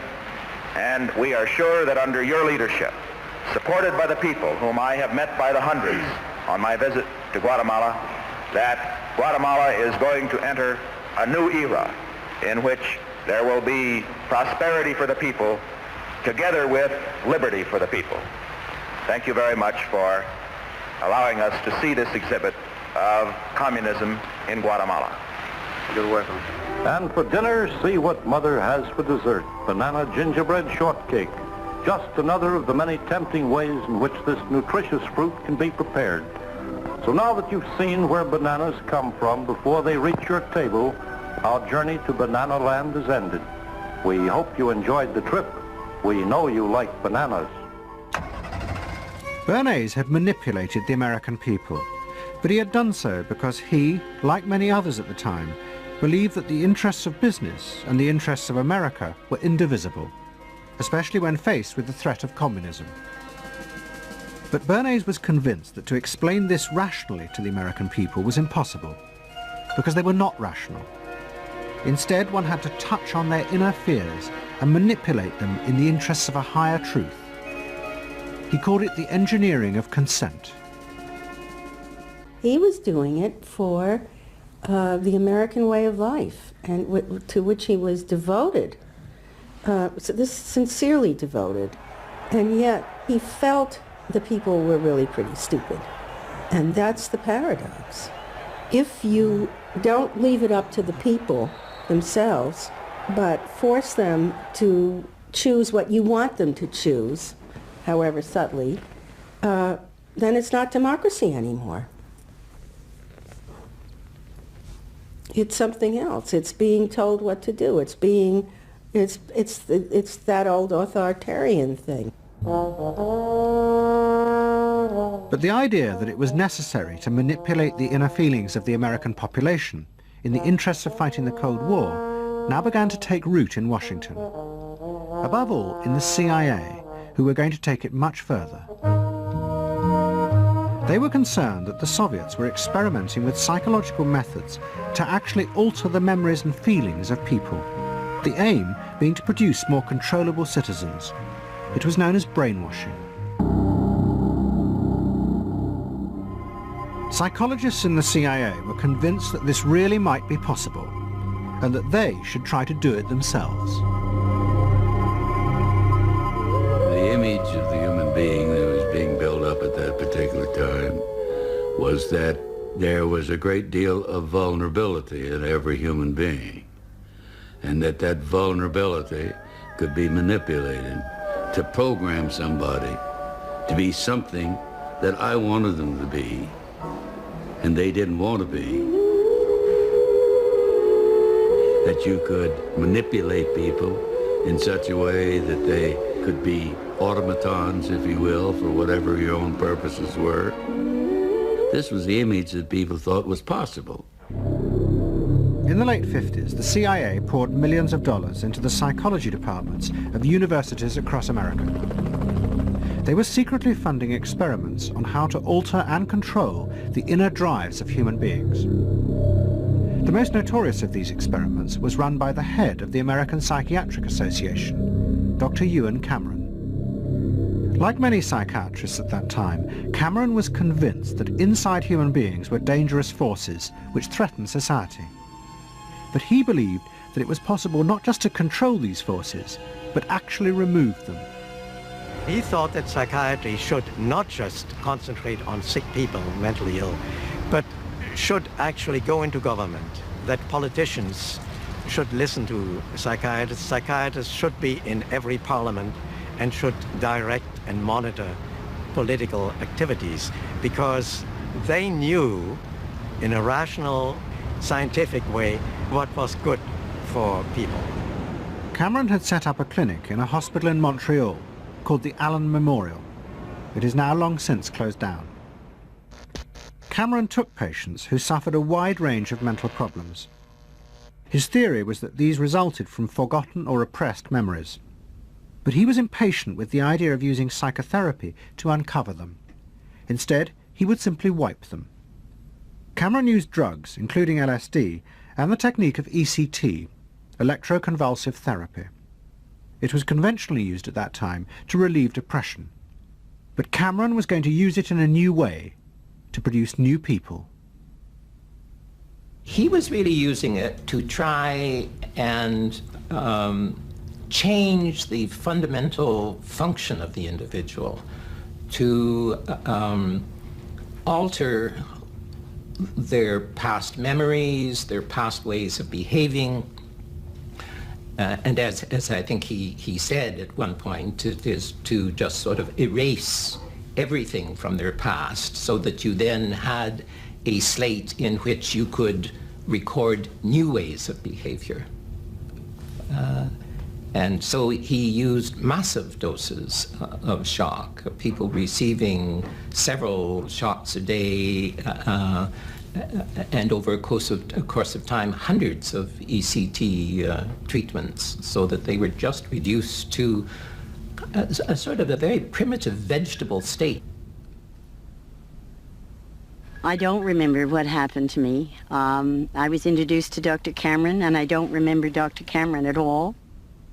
I don't remember any of that. They shipped me up to what they called the sleep room, and they gave me all of these electroconvulsive shock treatments and megadoses of drugs and LSD and all of that, and I have no memory of any of that. Nothing of that time of the Allen Memorial or any of my life previous to that. All gone, wiped.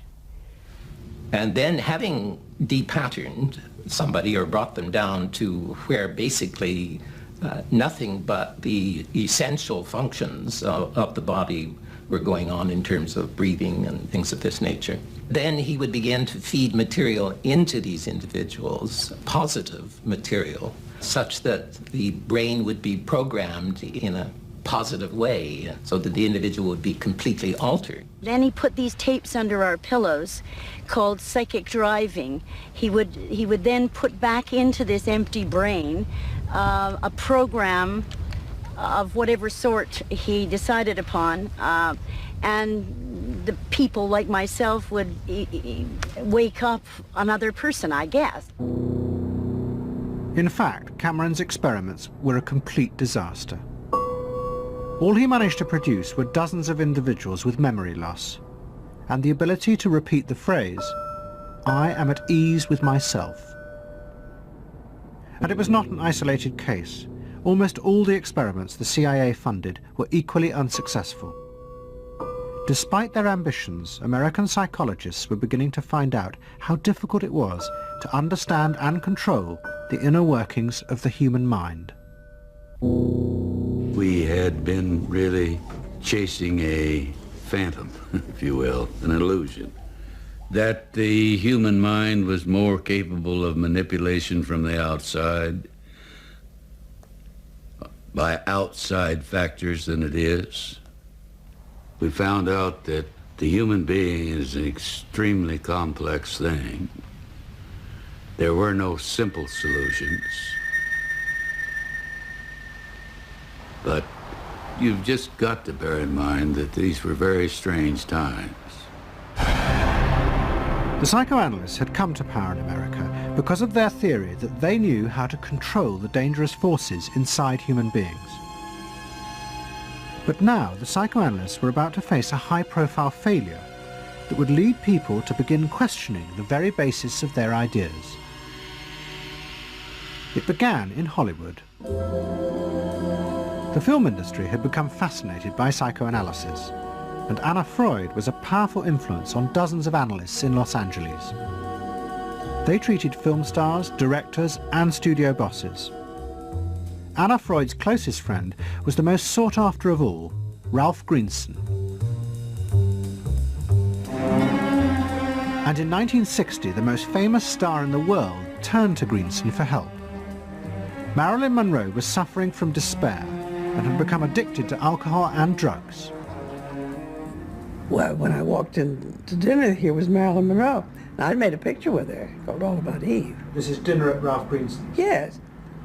And the only thing was that Ralph was trying to show her, Romy, I never called him Ralph in my life, Romy was trying to show her that the way a family life ought really to be. So we were walking the dog after us. I said, "What the hell are you doing here?" I said, "You never asked me to dinner."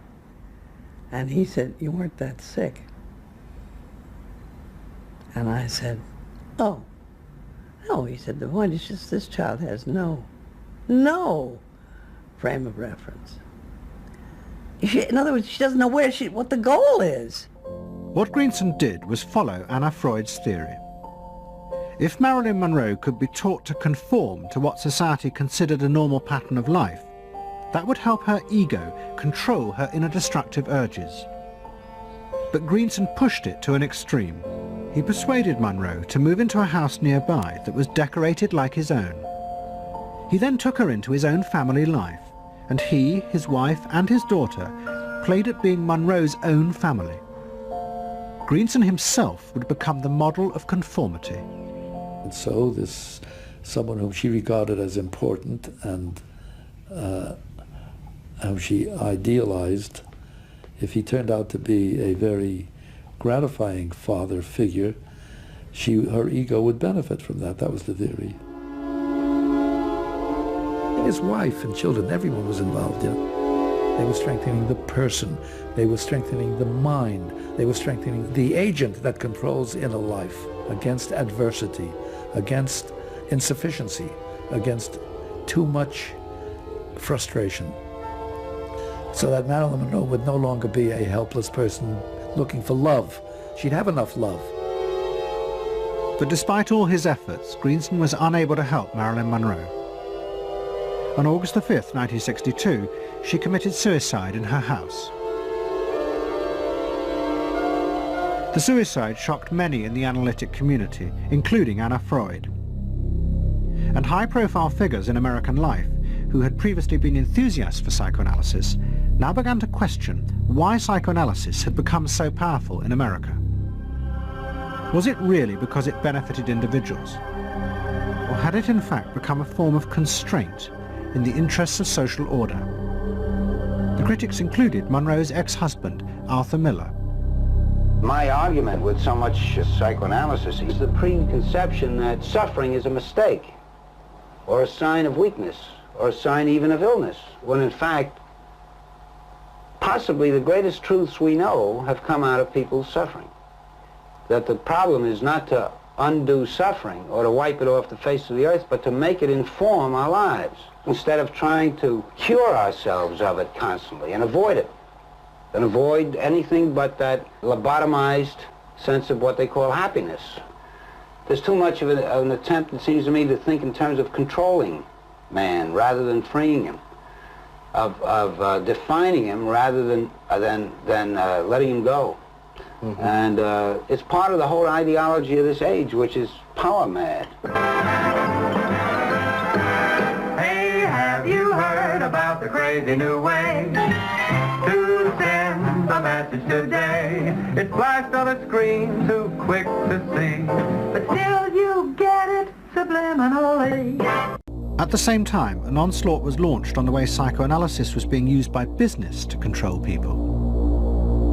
The first blow came with a bestseller, The Hidden Persuaders, written by Vance Packard. It accused psychoanalysts of reducing the American people to emotional puppets, whose only function was to keep the mass production lines running.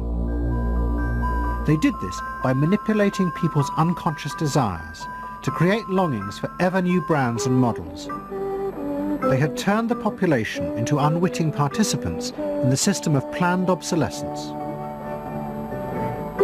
The second blow came from an influential philosopher and social critic, Herbert Marcuse. He had been trained in psychoanalysis. This is a childish application of psychoanalysis, which does not take at all into consideration the very real political systematic waste of resources, of technology and of the productive process. For example, planned obsolescence.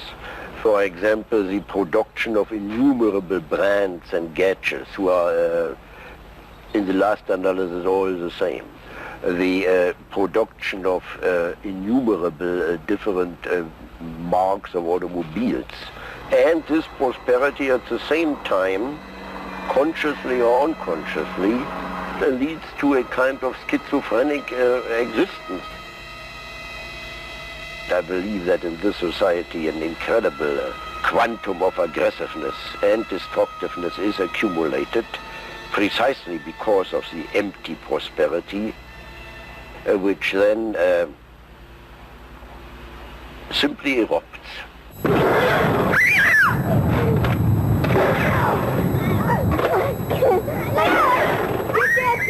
Marcuse's argument was not simply that psychoanalysis had been used for corrupt purposes. It was more fundamental. Marcuse said that the very idea that you needed to control people was wrong.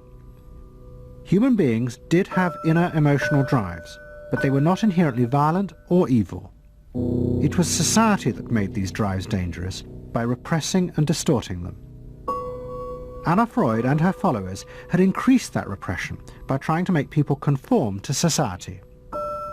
In so doing, they made people more dangerous, not less. Marcuse challenged that social world, and he said that's a world that should not be adapted to. And in fact, what the individual was adapting to was corrupt and evil and corrupting. In other words, he switched the source of evil from inward conflict to the society itself. That the sickness of society lay at the societal level, not at the sickness of human beings in it. And if people did not challenge that, then they were in fact submitting to evil. Modern psychology has a word that is probably used more than any other word in psychology. It is the word maladjusted. It is the ringing cry of modern child psychology, maladjusted. Now, of course, we all want to live the well-adjusted life in order to avoid neurotic and schizophrenic personalities. But as I move toward my conclusion, I would like to say to you today, in a very honest manner, that there are some things in our society and some things in our world for which I'm proud to be maladjusted. And I call upon all men of goodwill to be maladjusted to these things until the good society is realized. I must honestly say to you that I never intend to adjust myself through racial segregation and discrimination. I never intend to adjust myself to religious bigotry. I never intend to adjust myself to economic conditions that will take necessities from the many to give luxuries to the few and leave millions of God's children smothering in an airtight cage of poverty in the midst of an affluent society. The political influence of the Freudian psychoanalysts was over. Instead, they were now accused of having helped to create a repressive form of social control. Anna Freud and Dorothy Burlingham lived on in Sigmund Freud's old house in London. In 1970, Dorothy's son Bob died of alcoholism. And in 1973, his sister Mabby returned for yet more analysis with Anna Freud. She went back for more analysis. She was living at 20 Marisville Gardens in the Freud house, as I guess she did when she wasn't with her husband, and she committed suicide. She took an overdose of sleeping pills. In Freud's own house? In Freud's own house, right.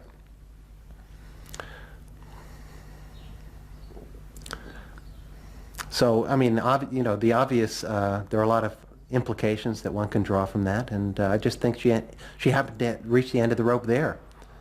Although it would seem to be a very pointed act. Obviously, suicide is a very politicized act, and to do it in Sigmund Freud's own house is certainly different from doing it in Riverdale back in New York.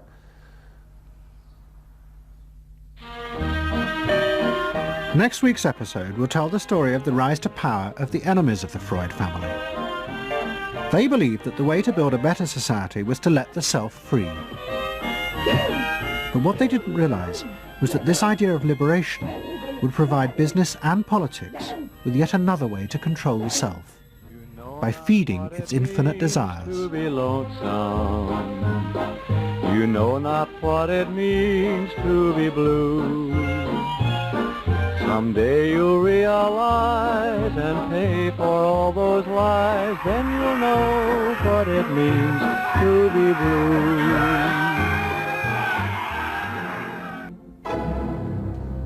Don't settle for anything less than you can be. Make your life a masterpiece. This is a series about how Sigmund Freud's ideas about the unconscious mind have been used by those in power to control the masses in an age of democracy. Last week's episode showed how Freud's ideas spread throughout America in the 1950s. They were promoted by his daughter Anna and by Freud's nephew Edward Bernays, who invented public relations. He brought Freud's theories into the heart of advertising and marketing. A man like you, I mean, with a car like this. What they both believed was that underneath all human beings was a hidden, irrational self, which needed to be controlled, both for the good of individuals and the stability of society. But the Freuds were about to be toppled from power by opponents who said they were wrong about human nature. The inner self did not need to be repressed and controlled. It should be encouraged to express itself.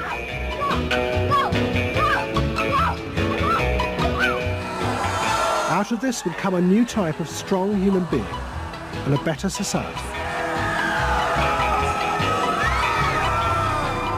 But what in fact emerged from this revolution was the very opposite.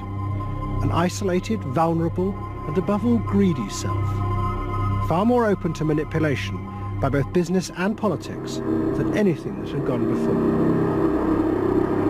Those in power would now control the self, not by repressing it, but by feeding its infinite desires.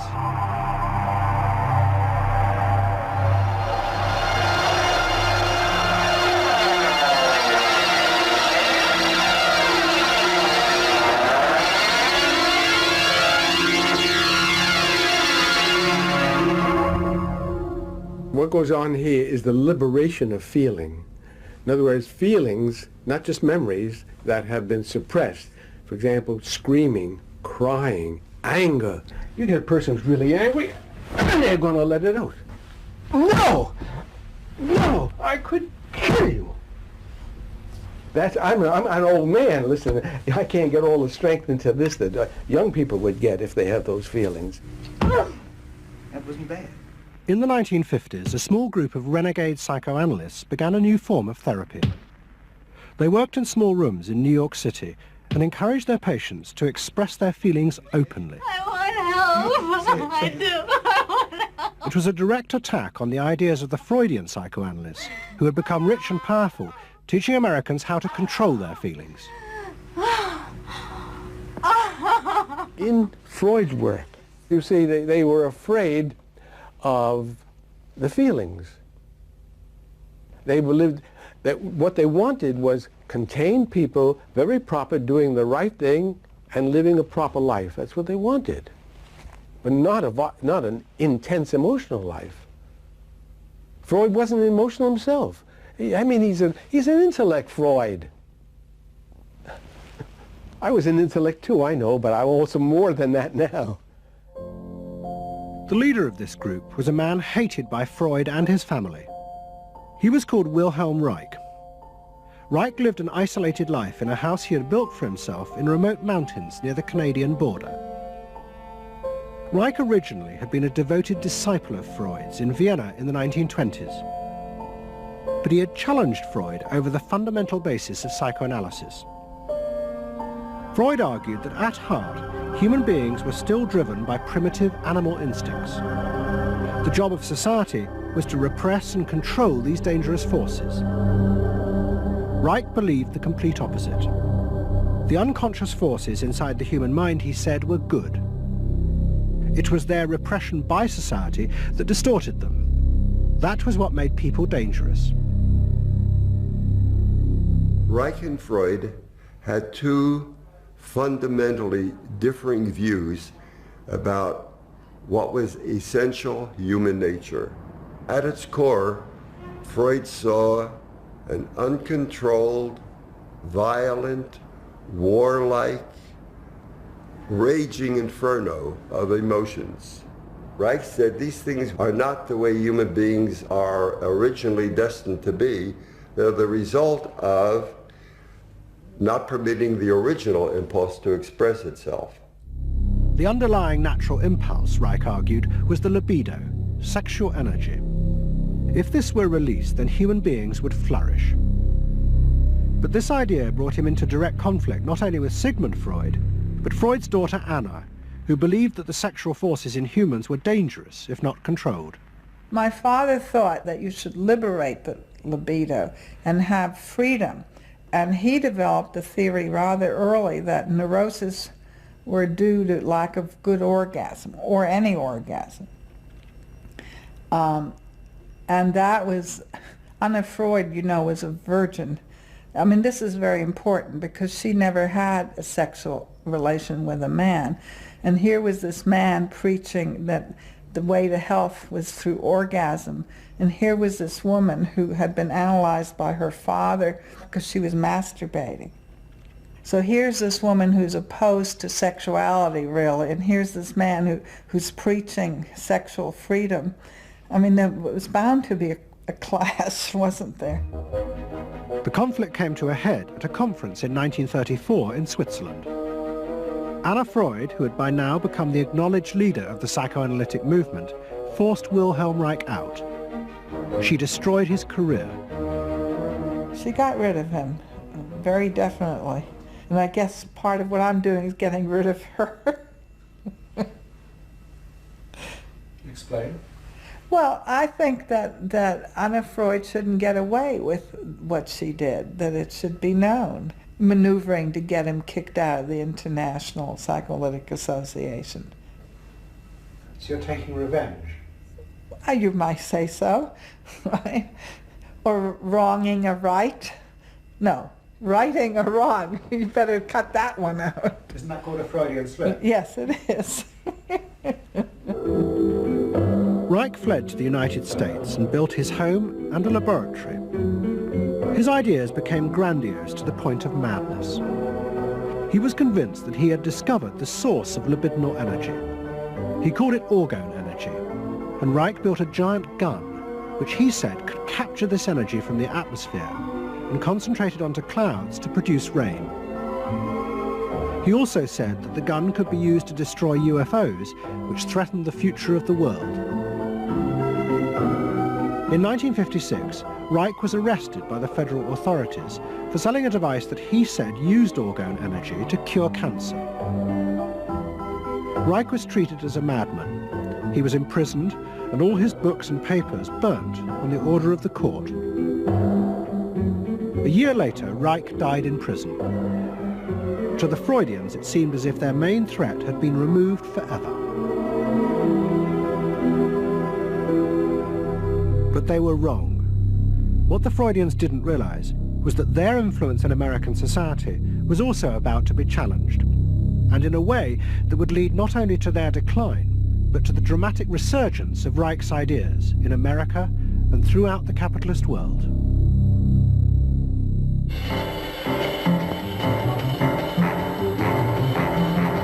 The consumer is king. His whim makes or unmakes manufacturers, wholesalers, and retailers. Whoever wins his confidence wins the game. Whoever loses his confidence is lost. By the late 50s, psychoanalysis had become deeply involved in driving consumerism in America. Most advertising companies employed psychoanalysts, and as last week's episode showed, they had created new ways to understand consumers' motives, above all with the focus group, in which consumers free associated their feelings about products. Out of this came new ways to market products by appealing to the hidden unconscious desires of the consumer. Memorability. Sheer deception. Great. Tilt-away steering wheel. Symbolic. A dream saying the mistress. Something intimate is going on. But in the early 60s, a new generation emerged who attacked this. They accused American business of using psychological techniques to manipulate people's feelings and turn them into ideal consumers. Advertising was manipulation. It was a way to get you to do something that didn't come out of you. It came out of somebody else. Somebody else said, this year you should be wearing powder pink shirts with matching powder pink buck shoes. And I said, why? That's not who I am. That's who somebody else is. They wanted you to be somebody who would buy their stuff. This whole feeling of being somebody else's tool. I don't want to be that. I don't want to be somebody else's man. I want to be me. In the mid-60s, a protest movement began on America's campuses. One of the students' main targets was corporate America. They accused the corporations of brainwashing the American public. Consumerism was not just a way of making money. It had become the means of keeping the masses docile, while allowing the government to pursue a violent and illegal war in Vietnam. The student's mentor was a famous radical philosopher called Herbert Marcuse. Marcuse had studied psychoanalysis and was a fierce critic of the Freudians. They had, he said, helped to create a world in which people were reduced to expressing their feelings and identities through mass-produced objects. It resulted in what he called one-dimensional man, conformist and repressed. The psychoanalysts had become the corrupt agents of those who ruled America. It was one of the most striking phenomena to see to what extent the ruling power structure could manipulate, manage and control not only the consciousness but also the subconscious and unconscious of the individuals. And this took place on a psychological basis by the controls and the manipulation of the unconscious primary drives which Freud stipulated. Think about it, dear American people out there. You hear him now? You're all brainwashed, kiddies. You're all brainwashed. That's why you're here. They're saying right now, kill the bum. Look, I look at you in the living room. You know, you're saying, kill me.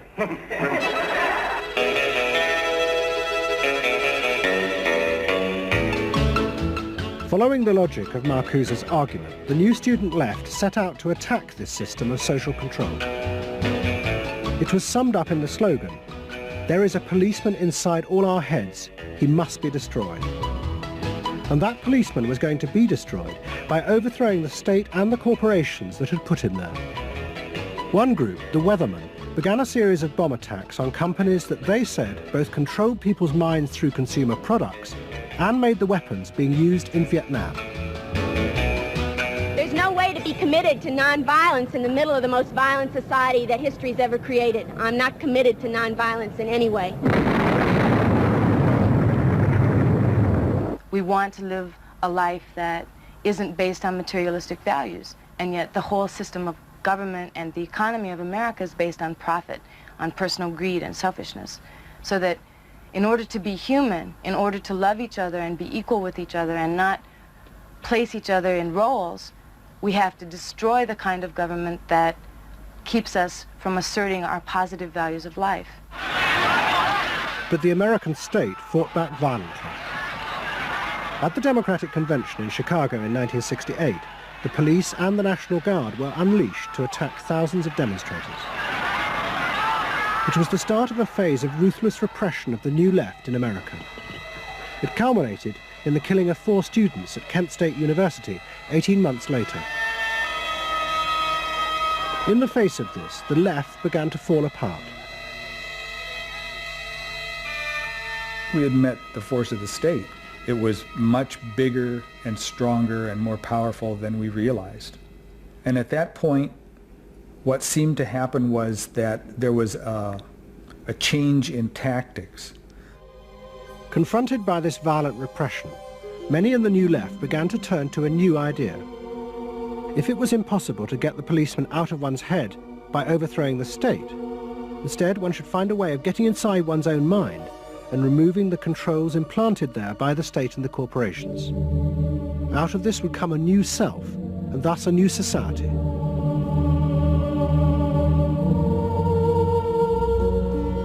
People who had been politically active were persuaded that if they could change themselves and be healthy individuals, and if a movement grew up just aimed at people changing themselves, then at some point all that positive change going on, well, you could say quantity would become quality, and there would be a sort of a spontaneous transformation of society. But political activism was not required. It's about making a new you, that if enough people changed the way they were, that the society would change. So the personal became political? Yes, the personal became political. Without changing the personal, you didn't stand a chance of changing the political. Coming up against the state power of the United States was not an option. I mean, they outgunned us.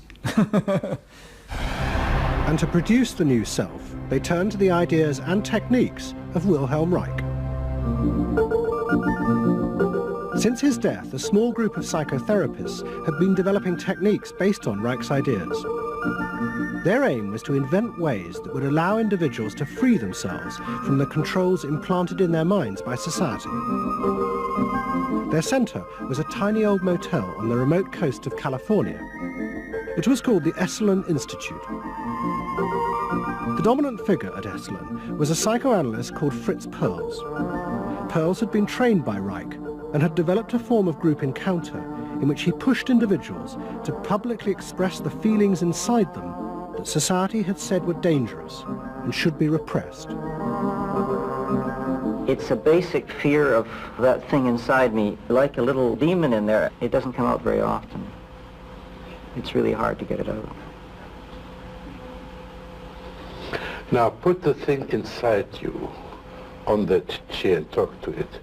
Perls used to call this getting on the hot seat in front of a group. If this were the hot seat and you were Perls, and you would guide me into this process of self-enactment, self-revelation, of staying present to all the parts of yourself and noticing it, and then taking ownership of this. As the demon? Yeah. Yes, I can come out. I can come right out of him, and I can push him aside. And Say you. I can push you aside. Yeah. Be the demon with each one of us.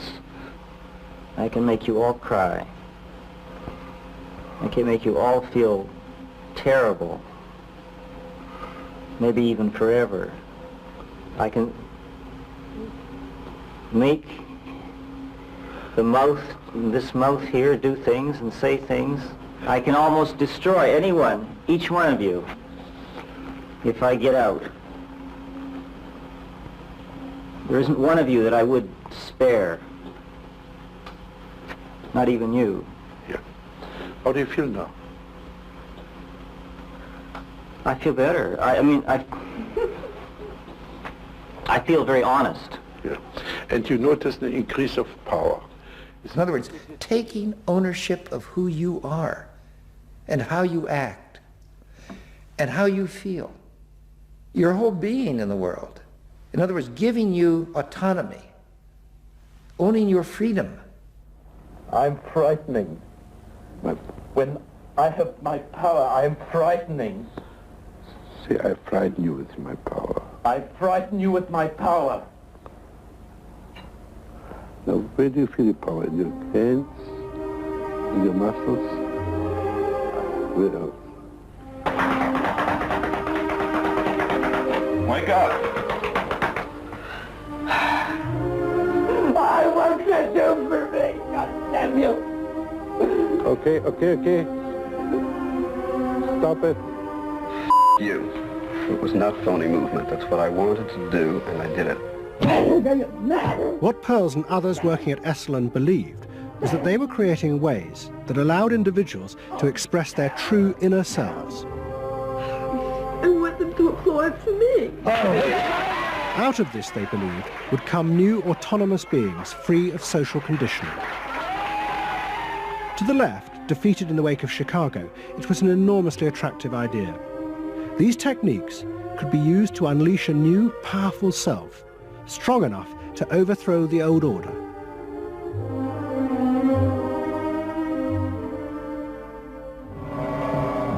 In the late 60s and early 70s, thousands flocked to Esalen.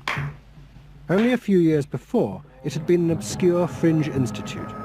Now it became the centre of a national movement for personal transformation, the human potential movement. So it became magnetic. People wanted to join this stream of exploration. Within 7 or 8 years, there were about 200 of these centers in America, looking mainly to Esalen for the leadership. I feel so liberated. Really? It's fantastic. And it took on a big political agenda. You could not separate personal transformation from social transformation. The two go together. As the movement grew, the leaders of Esalen decided to try and use their techniques to solve social problems. They began with racism. They organized an encounter group for white and black radicals. Both groups would be encouraged to express their inner racist feelings which had been instilled in them by society. By doing this, they would transcend those feelings and encounter each other as individuals. I started a series of encounters called Racial Confrontation as Transcendental Experience. We thought that we wanted to get that kind of black-white confrontation so you could really get down to see what was between the two races, not by backing off and trying to be polite, but by going right into the belly of the beast, of this beast of racial prejudice.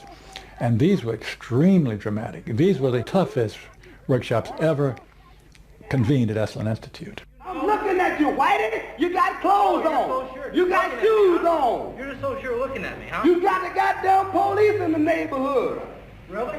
They're not my police. You got a governor. You got a mayor. Oh, really? You got the president. You got ambassadors. You can vote, too. You got deaths in Vietnam. That's the benefits of slave labor. You got buildings, skyscrapers that you dominate and control economically and politically. And tell me that it's not yours. It's yours, too. Then the blacks all got together and attacked the whites. And they just let us have it. What they call it was peeping somebody. Peeping somebody means peeping into their secrets, into their phoniness, and so forth. Like the white liberal. Oh, they really got onto the white liberal, you know. So don't give me no shit about I'm free. You're a goddamn liar, you white pink son of a bitch, you. Yeah, I want to know what you came down here for. You want a black buck, huh? Yeah. You looking for a stud? That's all. Huh? Well, what did you come here for? You're sitting there with your legs all gap wide open, showing your drawers. Now, what'd you come here for? The black-white encounter groups were a disaster. The black radicals saw it as an insidious attempt to destroy their power. By trying to turn them into liberated individuals, Esalen was removing the one thing that gave them power and confidence in their struggle against racism, their collective identity as blacks. For my reason. For your reason. Now dig this. Your reason for being here is different from my reason. So the human potential movement turned to another social group who they believed would benefit from personal transformation. Nuns. And this time they were more successful. The Convent of the Immaculate Heart in Los Angeles was one of the largest seminaries in America. A group of radical psychotherapists approached the convent. They wanted to try out their techniques for personal liberation on individuals whose identities were defined by a series of external rules which they had deeply internalized. The convent, anxious to appear modern, agreed to the experiment. And we did weekend encounter workshops for several hundred Immaculate Heart nuns. Nuns who were reserved, and they tended to be more reserved than other normal people, were told, don't be so reserved, let it all out. You're a good person. You can afford to be who you really are. You don't need to play the role of a nun. You don't need to keep downcast eyes. And prudence is an oversold virtue. You're trying to assert yourself, trying to find out who you are, who you're becoming. At the same time, you're trying to live a life of dedication, of service, and you're trying to make all these things fit into who you are, and you're just, you know, it's such a turmoil at times that you just blow a gasket and do silly, crazy things, you know. Running around the orchard and stealing oranges and taking Cokes out of the refrigerator and crazy things. I felt like I was being a hypocrite, and I wanted people to respect me for what I was, not for what I was wearing. And so I'm glad for the change. You feel frightened, but you'll go on. Oh yeah, I'm scared to death, but it's worth it. The experiment began to transform the convent. The nuns voted to discard their habits in favor of ordinary clothes. But the psychotherapists found they had awoken other forces. Solid. One of the things we unleashed was sexual energy. The kind of thing that the church had been very good at restraining was no longer to be restrained. One sister who was a member of the community, she got the idea that she could be freer than she had been before, and she seduced one of her classmates and then seduced the mistress of novices, who was an older woman, very reserved, and her program of freeing this older woman was sexual. She drove her to the store, and when they drove back and drove into the garage, she leaned over and gave her a big kiss on the lips, and thereafter, sister, who had perhaps never been kissed before, was ready for more. The effect of the experiment on the convent was cataclysmic. Within a year, 300 nuns, more than half the convent, petitioned the Vatican to be released from their vows. And 6 months later, the convent closed its doors. All that was left was a small group of nuns, but they had become radical lesbian nuns. The rest gave up the religious life. They gave up being nuns. They did, yeah, they became persons. By the late 60s, the idea of self-exploration was spreading rapidly in America. Encounter groups became the center of what was seen as a radical alternative culture based on the development of the self, free of a corrupt capitalist culture. We just want the freedom to be ourselves, and that's for love, for experience, positive way of life. We don't say that you're wrong. We just want to be free to be what we want to be, or what we find ourselves to be, as we continue to search ourselves. And it was beginning to have a serious effect on corporate America, because these new selves were not behaving as predictable consumers. The life insurance industry in particular was concerned that fewer and fewer college students were buying life insurance when they left university. They asked Daniel Yankelovich, America's leading market researcher, to investigate. He had studied psychoanalysis. The life insurance business, more than any other business at the time, was built on the Protestant ethic. You only bought life insurance if you were a person who sacrificed for the future. If you lived in the present, you had no need for life insurance. So they had some sense that maybe the sort of core values of the Protestant ethic were being challenged by some of these new values that were beginning to appear. And I was really astonished at what I found. The conventional interpretation, the dominant interpretation, was that it had to do with political radicalism. But, you know, it was clear to us that that was a mask, a cover. The core of it had to do with self-expressiveness. That this preoccupation with the self and the inner self, that was what was so important to people. The ability to be self-expressive. Wow, what a feeling! 300 miles to go, we're out of sight. Yankelovich began to track the growth and behavior of these new expressive selves. What he told the corporations was that these new beings were consumers, but they no longer wanted anything that would place them within the narrow strata of American society. Instead, what they wanted were products that would express their individuality, their difference in a conformist world, the very things that US corporations did not make.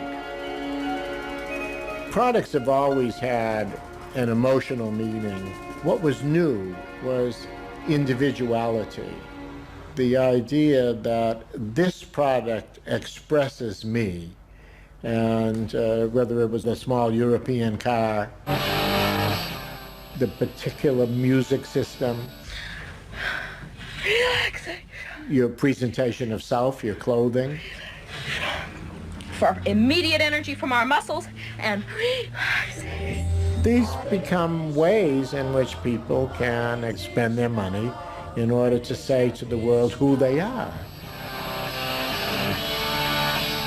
But the manufacturers, they had no idea of what was going on, really, in the, with consumers and in the market at large. Major advertising companies set up what they called operating groups to try and work out how to appeal to these new individuals. The head of one agency sent a memo to all staff. We must conform, he told them, to the new non-conformists. We must listen to the music of Bobby Dylan and go to the theatre more. But the problem was, few of the self-expressive individuals would take part in focus groups. The advertisers were left to their own devices. There's a new cereal that tastes so right. Makes you dance, it's a way out of sight. It's tasty little squares of malted wheat. It's crispy and it's crunchy and it tastes so neat. Faster though. That's what I'm saying. Use a folk rock with more rock than folk. And there was an even more serious problem. To make products for people who wanted to express themselves would mean creating variety. But the systems of mass production that had been developed in America were only profitable if they made large numbers of the same objects. This had fitted perfectly with the limited range of desires of a conformist society. The expressive self threatened this whole system of manufacture. And the threat was about to grow rapidly. Go! Because an entrepreneur had invented a way of mass-producing this new independent self.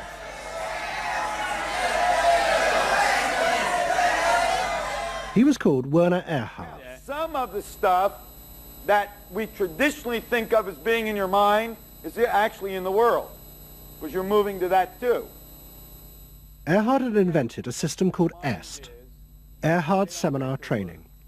Hundreds of people came for weekend sessions to be taught how to be themselves. And EST was soon copied by other groups, like Exegesis in Britain. Many of Erhard's techniques came from the human potential movement, but he criticized the movement for not having gone far enough. Their idea that there was a central core inside all human beings was, he said, just another limitation on human freedom. In reality, there was no fixed self, which meant that you could be anything that you wanted to be. The thesis of the human potential movement was that there was something really good down in there, And if you took these layers off, what you were going to wind up with was a kernel, a something that was innately self-expressive, that was the true self, that was going to be a wonderful thing. In actuality, you found people who'd gone to the last layer and took off the last layer and found that what was left was nothing. All right, push! Move! Do it! The S sessions were intense and often brutal. The participants signed contracts agreeing not to leave and to allow the trainers to do anything they thought necessary to break down their socially constructed identities. You're gonna get sandwiched in there. Push! Go for a win! If I push harder than you do, I'm gonna squash you. So you better push fast. Now, hard, do it! That's it, do it, again! Push, good, good, good! Again! Yes! The real point to the S training was to go down through layer after layer after layer after layer until you got to the last layer and peeled it off, where the recognition was that it's really all meaningless and empty.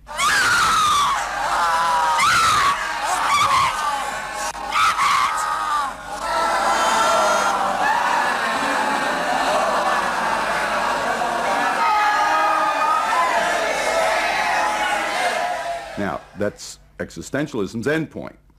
S went a step further in that people began to recognize that it was not only meaningless and empty, but it was empty and meaningless that it was empty and meaningless.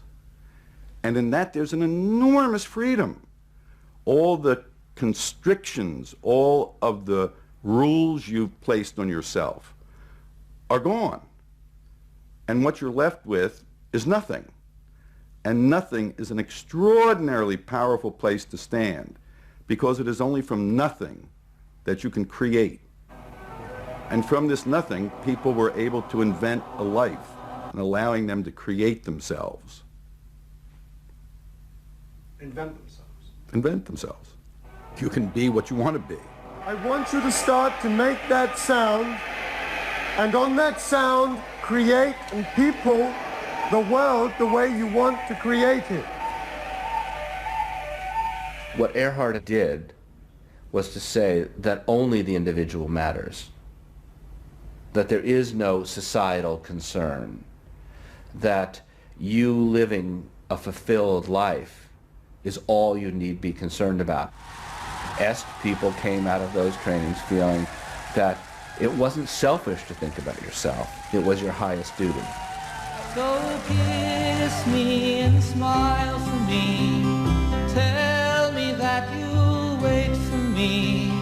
Hold me like you'll never let me go.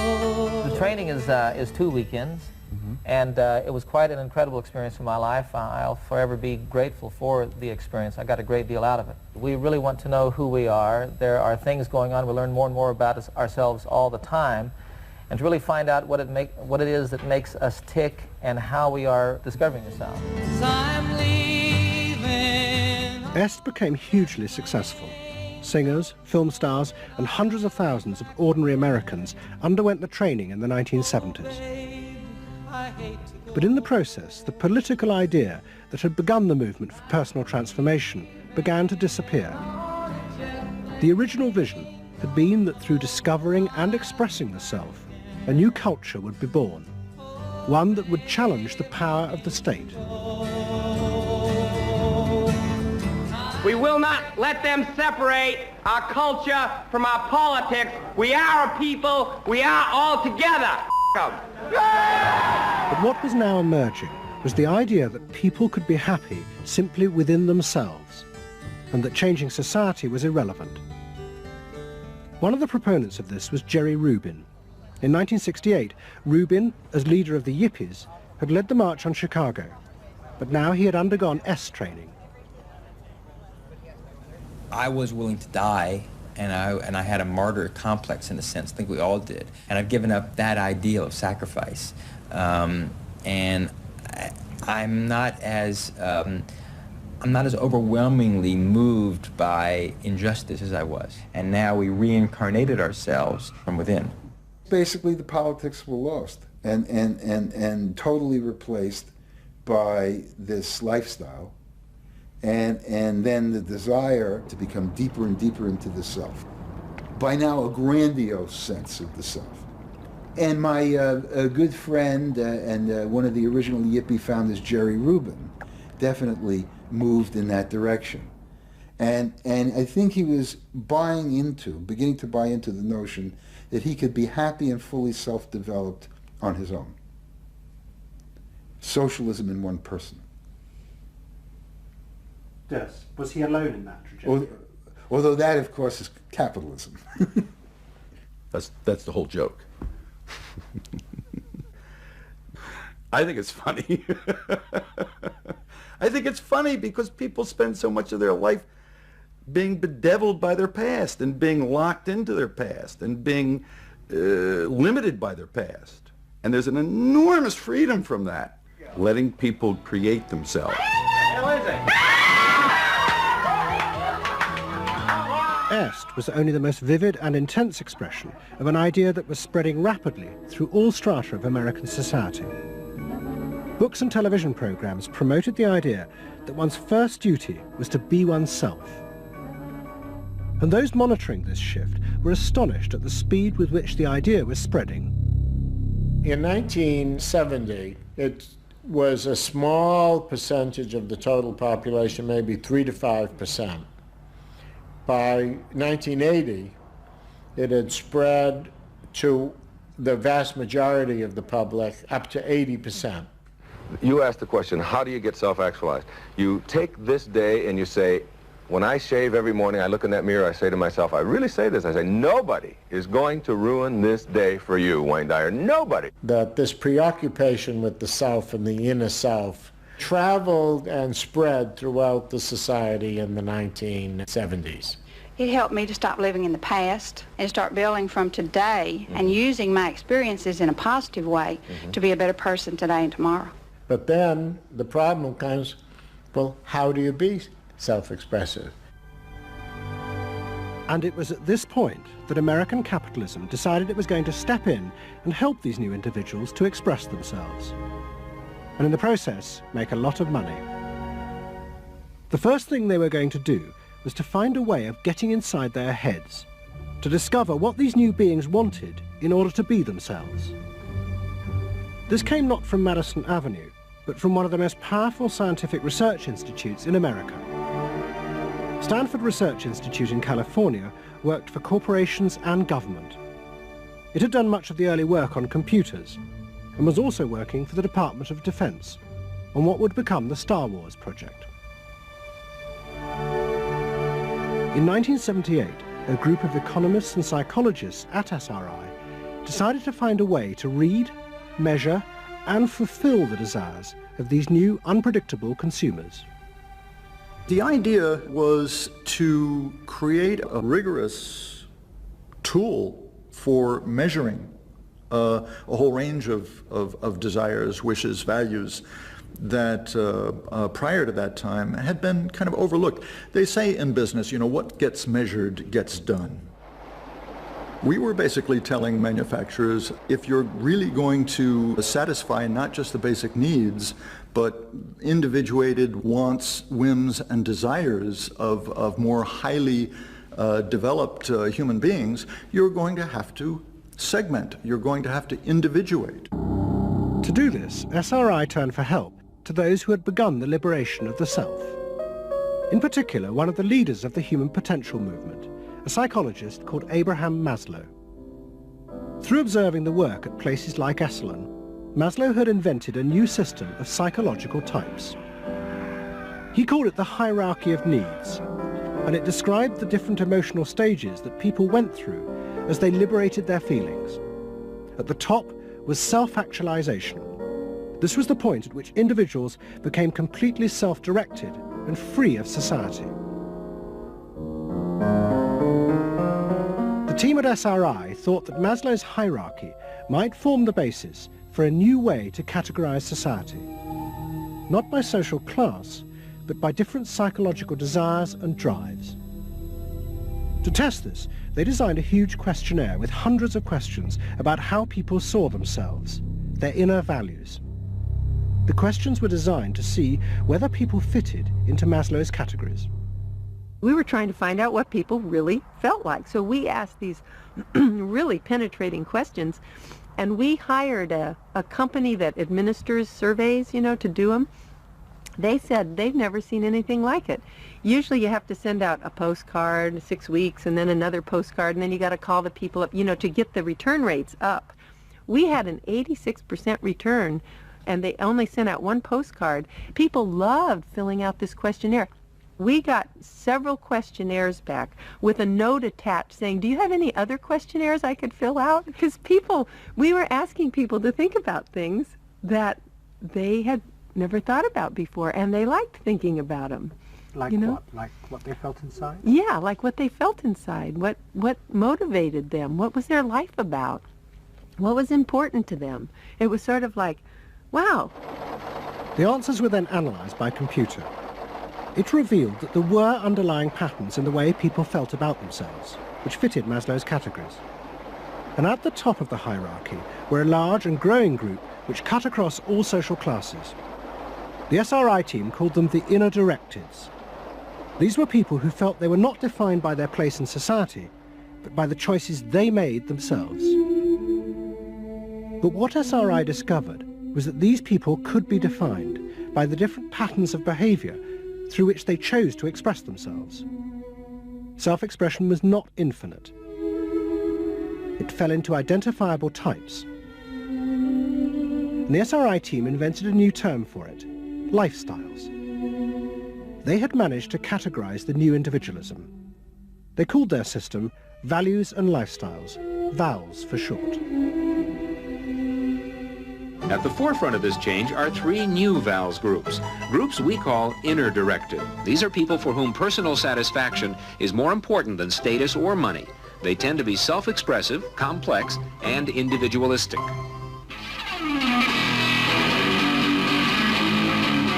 Rob is an I am me. I am me's are searching for new values, breaking away from traditions and inventing their own standards. Rob even invented his own name, Rob Noxious. Jody is an experiential. This is a group seeking inner growth through direct experience. Experientials aren't in one place much. This is the try-anything-once crowd, and all that activity takes goods and services. Their hobbies are hands-on, and their possessions are simple, but not always simply priced. I'm a bookseller. I sell books. I'm a businessman. That doesn't necessarily mean that I believe in capitalism. It just happens to be what I'm doing now. SRI created a simplified questionnaire with just 30 key questions. Anyone who answered them could be immediately fitted into a dozen or so of these new groups. It allowed businesses to identify which groups were buying their products, and from that, how the goods could be marketed, so they became powerful emblems of those groups' inner values and lifestyles. It was the beginning of lifestyle marketing. So it allowed people not just to look at people as demographics, group of age and income and whatever, but to really understand the underlying motivations. I mean, most of marketing was looking at people's actions and trying to figure out what to do.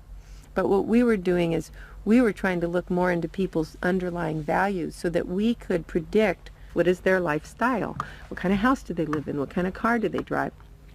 So the corporations were then able to sell things to them by understanding them, by having labels, by knowing what these people look like, where they live, what their lifestyles are.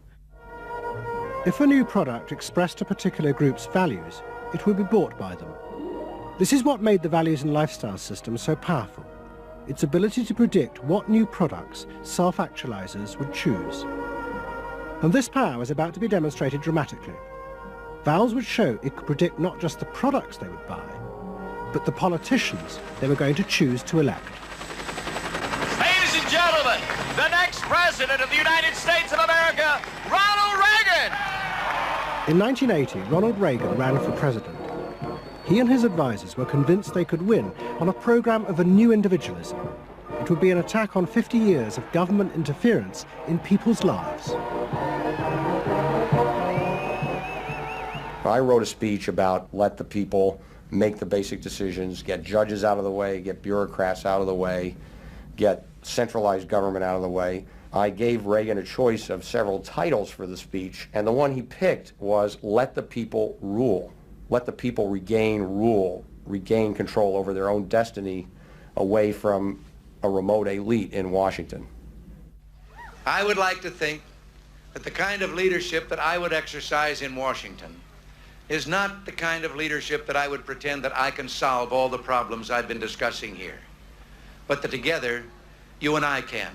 I would like to take the lead in taking government off the backs of the American people and turning you loose to do what I know you can do. It was radical. Moderate Republicans thought it was suicide. Jimmy Carter called it ridiculous. The press was extremely negative.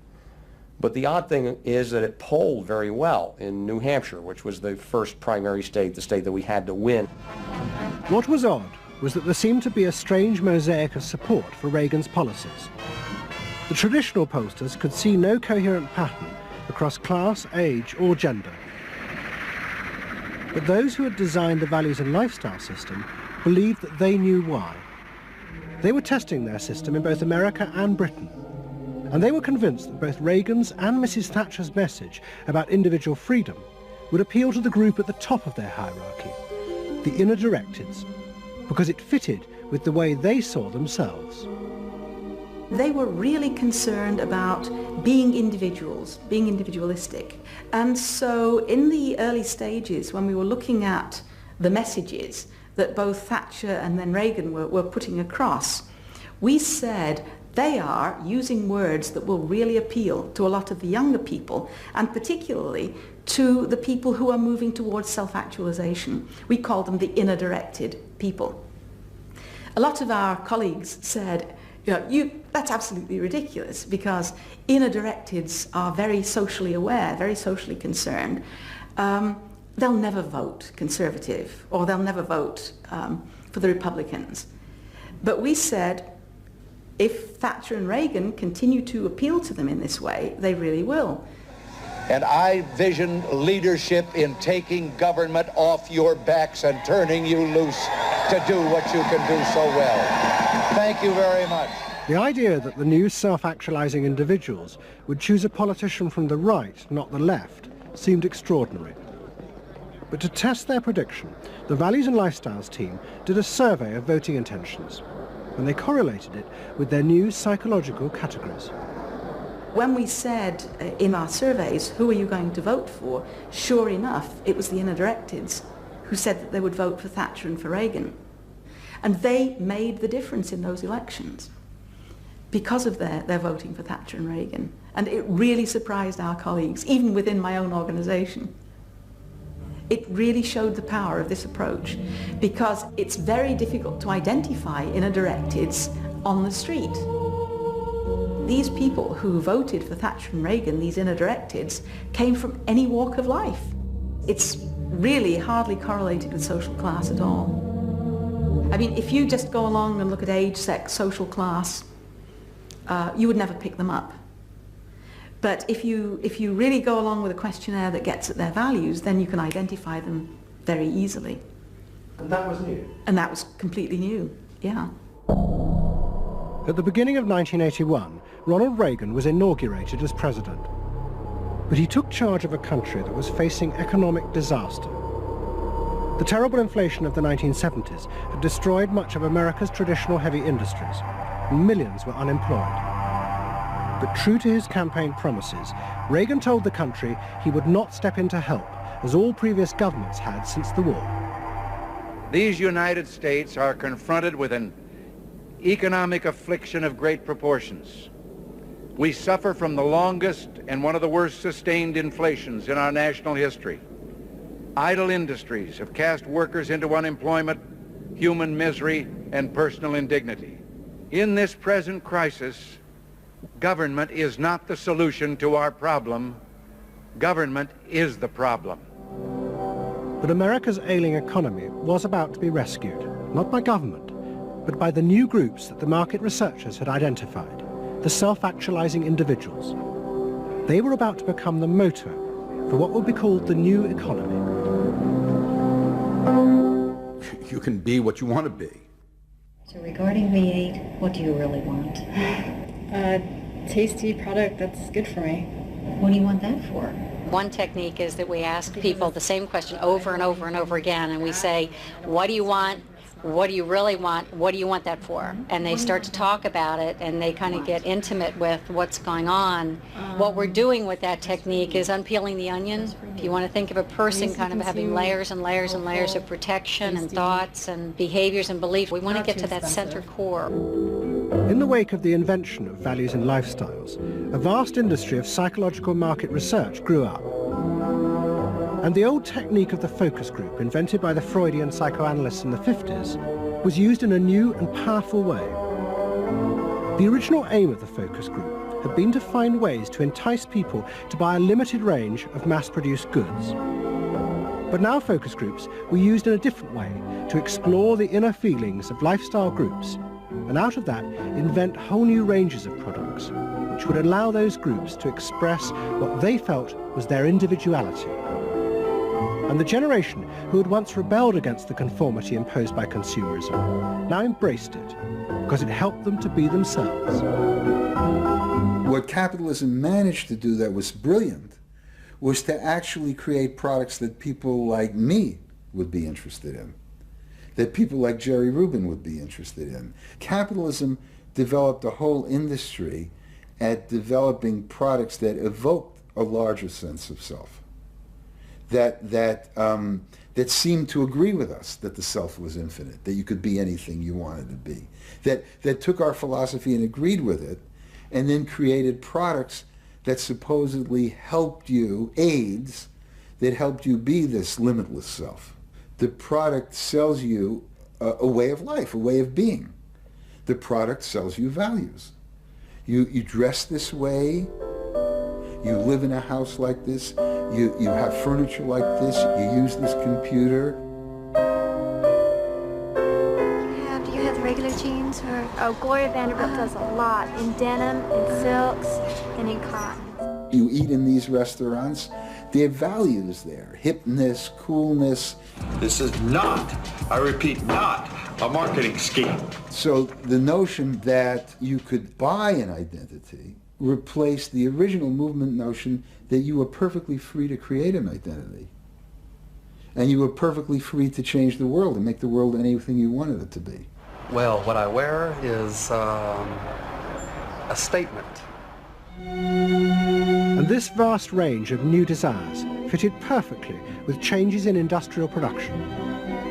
Computers now allowed manufacturers to economically produce short runs of consumer goods. The old restrictions of mass production disappeared, as did the worry that had bedeviled corporate America ever since mass production had been invented, that they would produce too many goods. With the new self, consumer desire seemed to have no limit. In the United States, the concern of companies was always that supply would outstrip demand, that we were producing too much, and that there was not a market for it.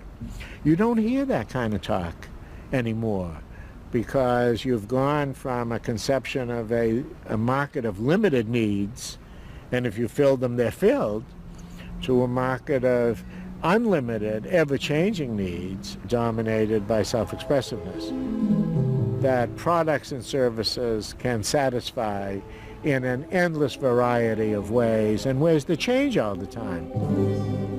And consequently, economies have unlimited horizons. Out of this explosion of desire came what seemed a never-ending consumer boom that regenerated the American economy. The original idea had been that the liberation of the self would create new kinds of people, free of social constraint. That radical change had happened. But while the new beings felt liberated, they had become increasingly dependent for their identity on business. The corporations had realized that it was in their interests to encourage people to feel that they were unique individuals and then offer them ways to express that individuality. A world in which people felt they were rebelling against conformity was not a threat to business, but its greatest opportunity.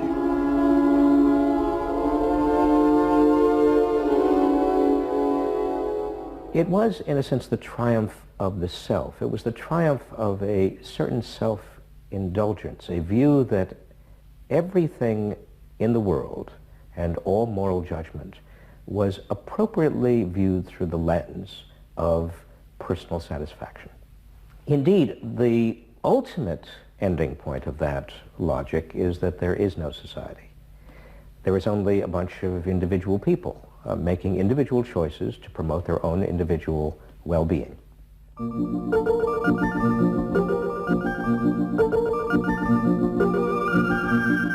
Next week's episode tells the story of how politicians on the left, in both Britain and America, turned to the techniques developed by business in order to regain power.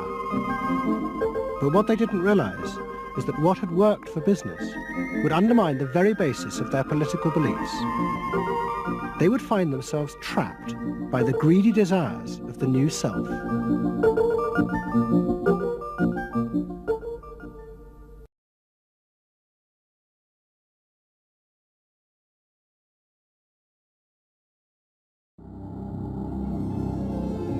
You're moving through a world in which everything is possible and nothing is beyond you. This is the story of the rise of an idea that has come to dominate our society. It is the belief that the satisfaction of individual feelings and desires is our highest priority. Today we're going to tell you how to get whatever you want. I wanted to live a different life that wasn't available to me in the image I was born. I'm here, look at me, notice me. Previous episodes have shown how this rise of the self was fostered and promoted by business. They had used the ideas of Sigmund Freud to develop techniques to read the inner desires of individuals and then fulfill them with products. This final episode is about how that idea took over politics. It tells the story of how politicians on the left, in both America and Britain, turned to these techniques to regain power. They believed that they were creating a new and better form of democracy, one that truly responded to the inner feelings of individuals. But what the politicians didn't realize was that the aim of those who had originally created these techniques had not been to liberate the people, but to develop a new way of controlling them in an age of mass democracy.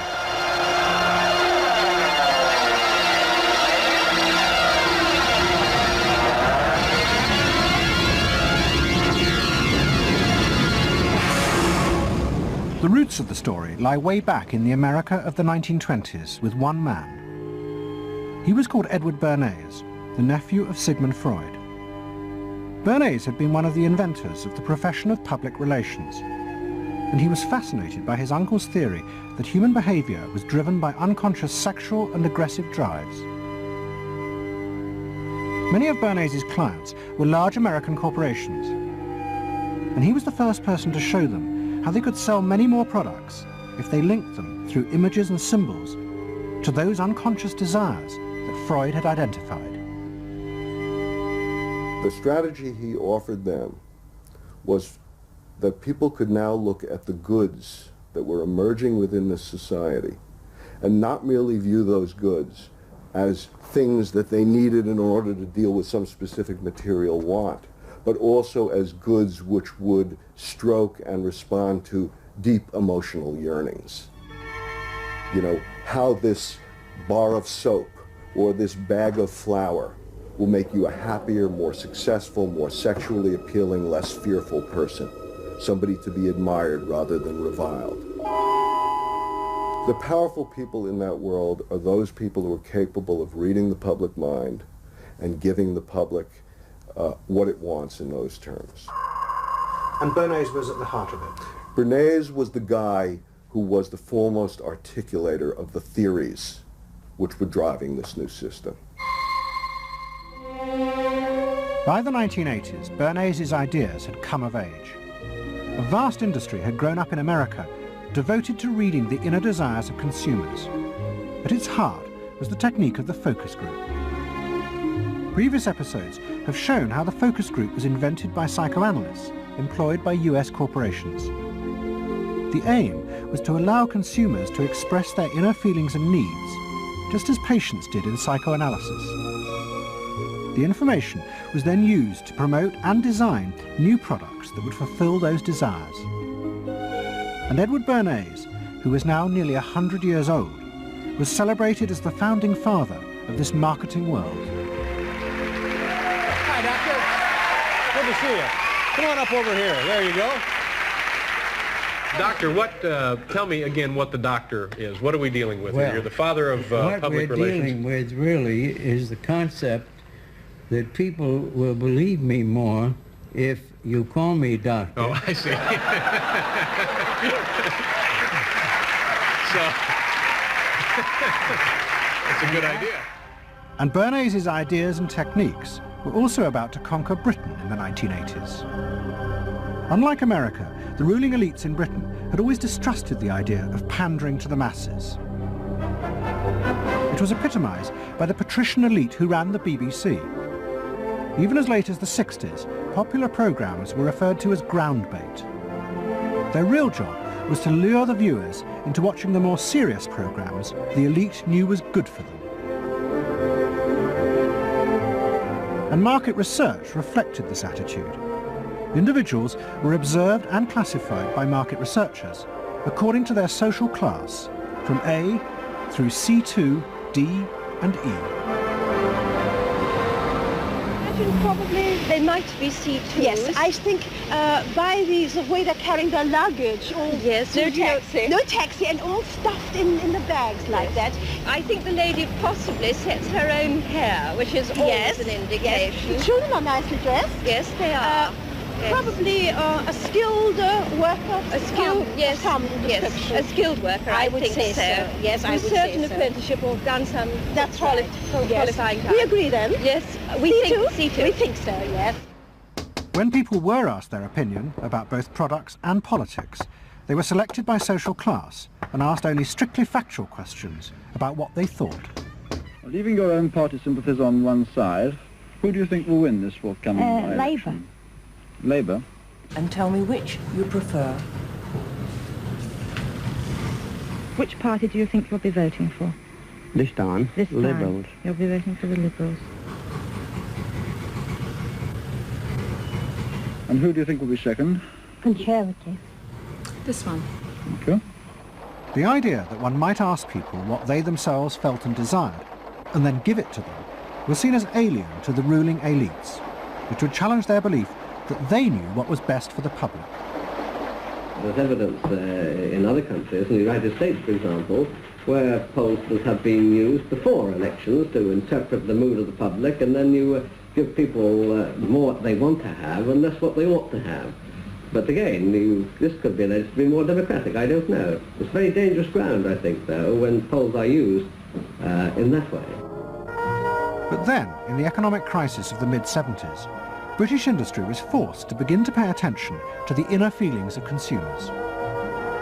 As the recession deepened, consumer spending fell dramatically, and the advertisers insisted that the only way for companies to survive was to make their advertising more effective. And to do this, they would have to delve into people's underlying psychological motives for purchasing. The advertising industry started to bring in Americans to run focus groups with British housewives. Everyone is a unique person, and even though you're a group of 10 today, we don't want a group opinion. And we want to know your ideas and your thoughts, no matter how crazy it might be. Please let your imagination run wild, because that's how very crazy things like instant coffee got born. Now, can we get somebody, this lady, to be a kitchen sink? And kitchen sink, how do you feel with these things that are being used to clean you up? Well, I've got to feel clean. I've got to be kept clean. So I feel that. I should hate it if I was all greasy, so I've got to be easy to clean. Okay, now the housewife This lady. What would you use to clean your kitchen sink? A scouring powder. Of course, a cloth to apply the things on, and plenty of water. Now, how do you feel as you're doing this chore? Feel satisfied? Well satisfied when I have done it, yes. I'm doing my duty. I feel it's a job well done. The consumers were encouraged to play at being products, from household cleaners to car seat belts. The aim was not to talk rationally, but to act out and reveal their inner emotional relationship to products. Which firmly and unmistakably underlines. And then a politician emerged who also believed that people should be allowed to express themselves. Instead of being controlled by the state, the individual should become the central focus of society. Some socialists seem to believe that people should be numbers in a state computer. We believe they should be individuals. We're all unequal. No one, thank heavens, is quite like anyone else, however much the socialists may pretend otherwise. And we believe that everyone has the right to be unequal, but to us, every human being is equally important. A man's right to work as he will, to spend what he earns, to own property, to have the state as servant and not as master, they are the essence of a free economy, and on that freedom all our other freedoms depend. Mrs. Thatcher's vision was of a society in which the wants and desires of millions of individuals would be satisfied through the free market. This, she believed, would be the engine to regenerate Britain. And with her ascent to power, the advertising and marketing industries flourished. Their task was to find out what the British people really wanted and then sell it to them. In this new climate, the focus group flourished. And those who ran them borrowed from the techniques of psychotherapy to delve ever deeper into people's feelings about products. We're trying to understand how people feel about brands, how they relate to brands, that is to say, what the brand's personality is as far as consumers are concerned. And there are a number of techniques which are very, very helpful for getting to that understanding. The consumer is given crayons to doodle, to express their feelings, to go inside their own head, pull out their feelings and somehow get them onto paper. And these are ordinary drinkers expressing their feelings about drinking Guinness. Here you see a rich, very female aspect of Guinness. So if you were describing a woman who somehow to you had that character, what sort of person is it? Paula Yates, who used to lay in bed, surrounded with magazines and chocolates like a 50s starlet. Out of this research, the marketeers began to detect a new individualism. In particular, among those who had voted Conservative for the first time in 1979. They no longer wanted to be seen as part of social classes, but to express themselves. And crucial to this were the products they chose to buy.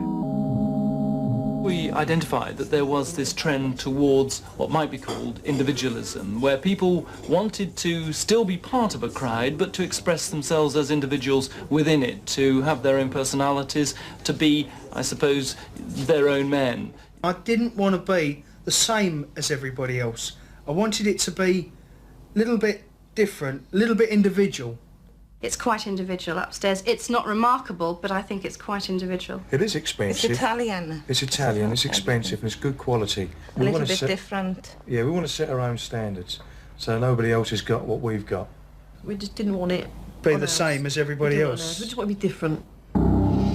Business responded eagerly to this new individualism, but it soon became one of the main forces driving the growing consumer boom in Britain.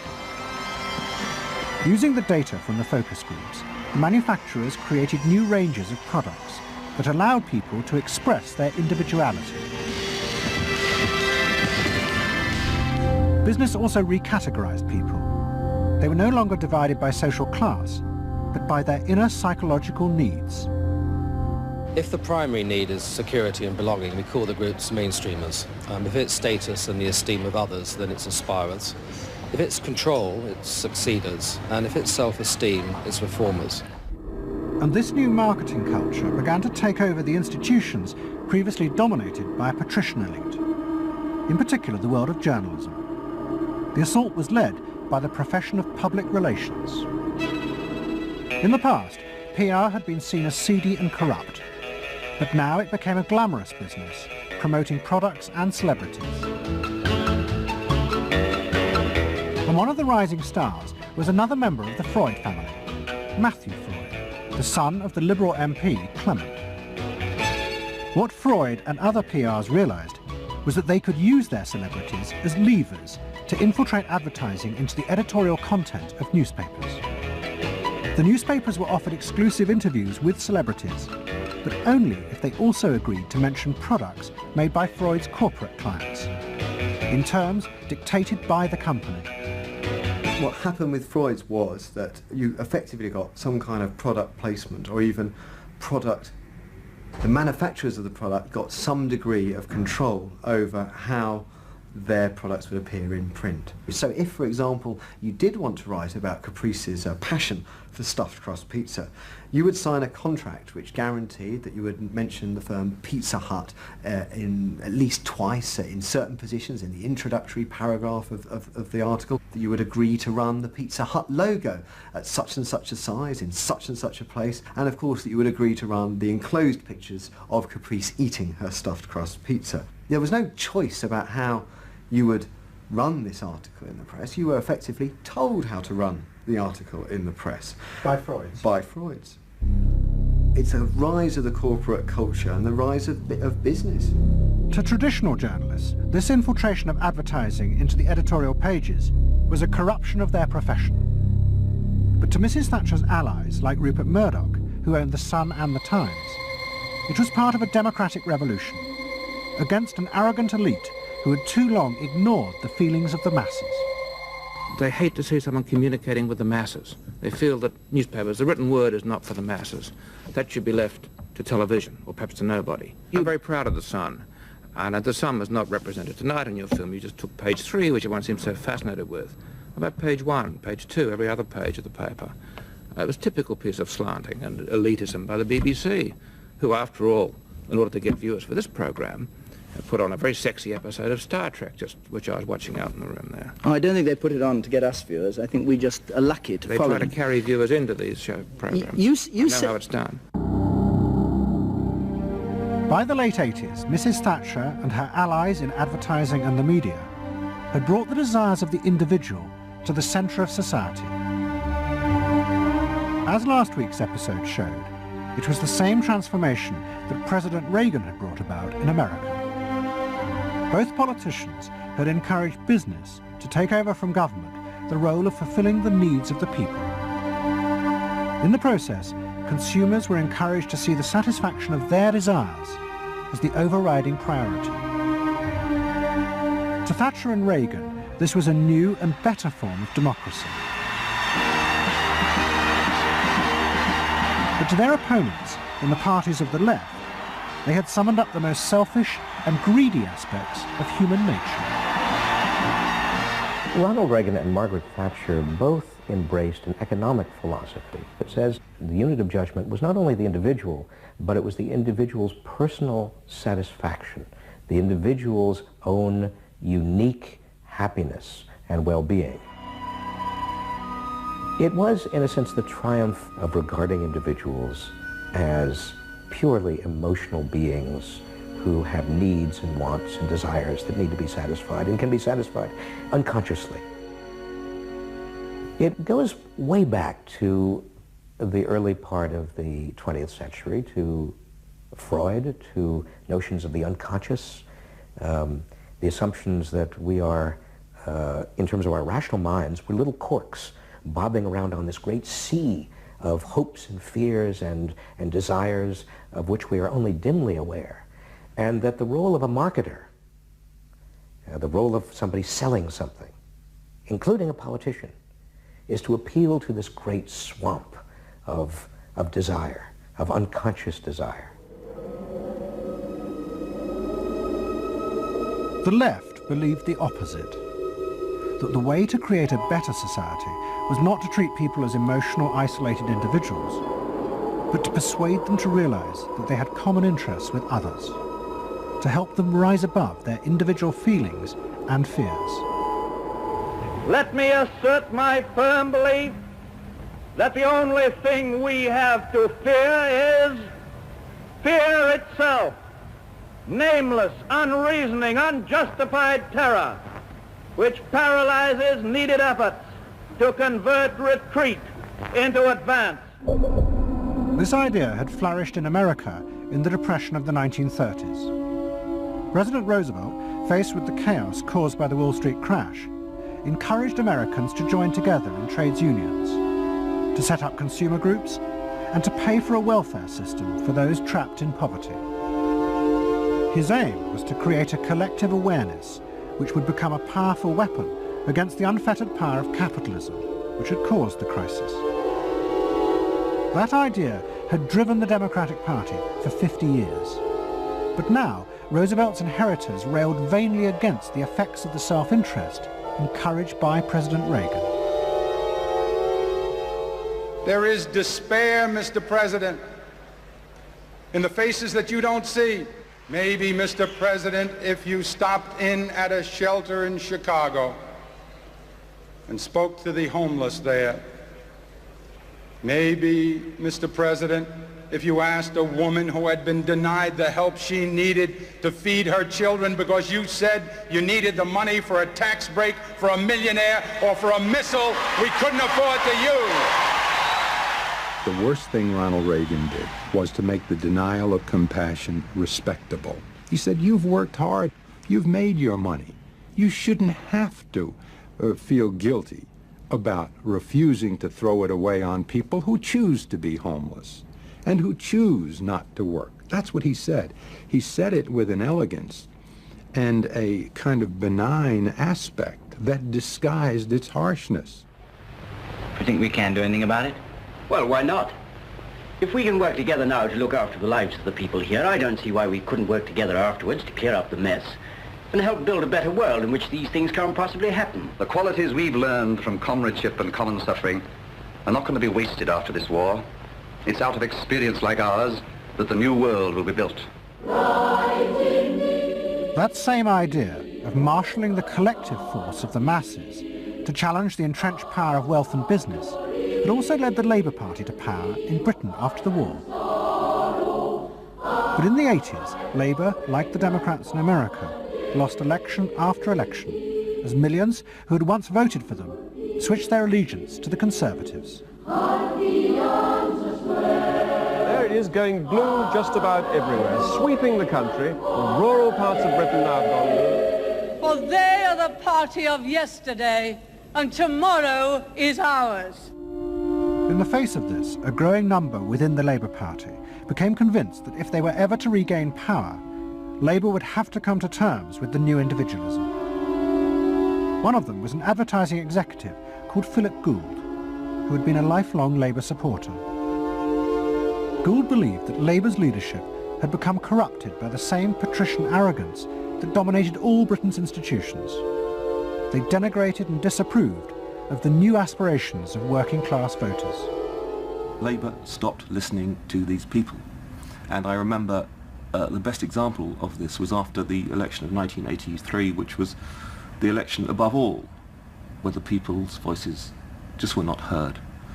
And I had dinner with a leading Labour Party figure who'd been involved in the defeat, heavily involved in the defeat, and his wife said, God, these working class people, they just, we give them education, we give them chances in life, what do? They read The Sun and they just don't vote for us. And there was such a gap between these people just trying to make lives for themselves, better lives for themselves, and the kind of elitism of the Labour Party that was just such a chasm that had to be filled. Gould became part of a small group of modernisers centred around Peter Mandelson. Their aim was to reconnect Labour with the lost voters. To do this, Gould turned to the technique he knew well from his work in advertising, the focus group. Gould commissioned focus groups in suburban areas across the country with small groups of voters who had switched to Mrs. Thatcher. People were encouraged not to talk rationally about policies, but to express their underlying feelings. And what Gould discovered was a fundamental shift in people's relationship to politics. They no longer saw themselves as part of any group, but as individuals who could demand things from politicians in return for paying taxes, just as business had taught them to do as consumers. And I found that the people had become consumers. People now wanted to have, you know, politics and life on their own terms. I mean, not just in politics, but in all aspects of life too. People see themselves as they are, as autonomous, powerful individuals who are entitled to be respected, who are entitled to have the best, not just in, you know, going to Tesco's or wherever, but the best in terms of health and in education too. All this was about getting the Labour Party to understand that people really, really, really had changed, and the Labour Party had not, and unless the Labour Party changed, it would not win. Philip Gould now set out to try and persuade the Labour Party that they would have to make concessions to what he called the new aspirational classes. But he was going to face implacable opposition. In the run-up to the 1992 election, Gould argued that the only way to win was for Labour to promise not to put up taxes. But the Shadow Chancellor, John Smith, angrily refused. Labour would stick to its fundamental policies. They would fight the election with the promise of tax increases to create a fairer society. And as the campaign began, it seemed as if Philip Gould was wrong. The traditional polls consistently showed Labour ahead, despite the Conservative campaign message that a Labour government would put up taxes. Even the Conservatives' oldest allies in the press became convinced that by harping on about tax, the Conservatives were cutting their own throats. So the worry about the Tories must be that they're not at the moment conveying a sense of grip and being in control. And unless they can do better than that, I think they're going to lose. I mean, the other thing is that they still say that they are going to go on and on with this one single message of tax. And I think, part of the difficulty this morning was that you had a whole lot of people who've been going to the same press conference for 7 days, had virtually the same message thrust at them, and are kind of getting bored and restless and hitting back on it. I think the media sense a big story coming in the Tories being defeated. And the Labour Party too was convinced it would win and finally return to power. It's now time to meet the men and women who will form the next government. Labour Chancellor of the Exchequer, John Smith. And now, it is time for the next Prime Minister, Neil Kinnock. Those running Labour's campaign believed that by modern presentation they would attract back the voters, yet keep the old policies. But Philip Gould was convinced that Labour were going to lose. Through his focus groups, he knew that the very people who were telling the traditional pollsters they would vote Labour were in reality preparing to vote Conservative out of self-interest. But they were too embarrassed to admit it. And John Major also knew this, because his focus groups were telling him the same thing. What do you make of the poll which puts Labour 5 points ahead? Sir, one to the Daily Mail, sir. Feel out in the streets that matters. What are you guys it's feeling good on the streets, It is feeling good on the streets, yes. It has been feeling surprisingly good on the streets for some time. Quite surprisingly, quite out of line with opinion polls. Don't ask me to explain it, but it feels all right. Sir? Anyway, go on. No, lads, you must sit down. We're waiting to go. John Major's victory in 1992 was a disaster for the Labour Party. The small group of reformers centred around Peter Mandelson and Philip Gould were convinced that the only way for the party to survive was to change its basic policies. But their ideas were rejected by John Smith, who had now become leader. Philip Gould left Britain to go to work for the campaign to elect Bill Clinton president in America. The 1992 election, during it and afterwards, people felt under great strain and really did feel demoralised and dejected. And then to go from this to the Clinton campaign, it was an extraordinary experience, because here suddenly I found articulated many of the ideas that I'd had, but not fully myself been able to encapsulate or to articulate. If you want a president who will restore the middle class, reclaim the future for the middle class, and restore the American dream, vote for Bill Clinton in New Hampshire and send a signal to the country that we are coming together. What Gould discovered was that, like the Labour Party, the Democrats had also been doing focus groups with swing voters.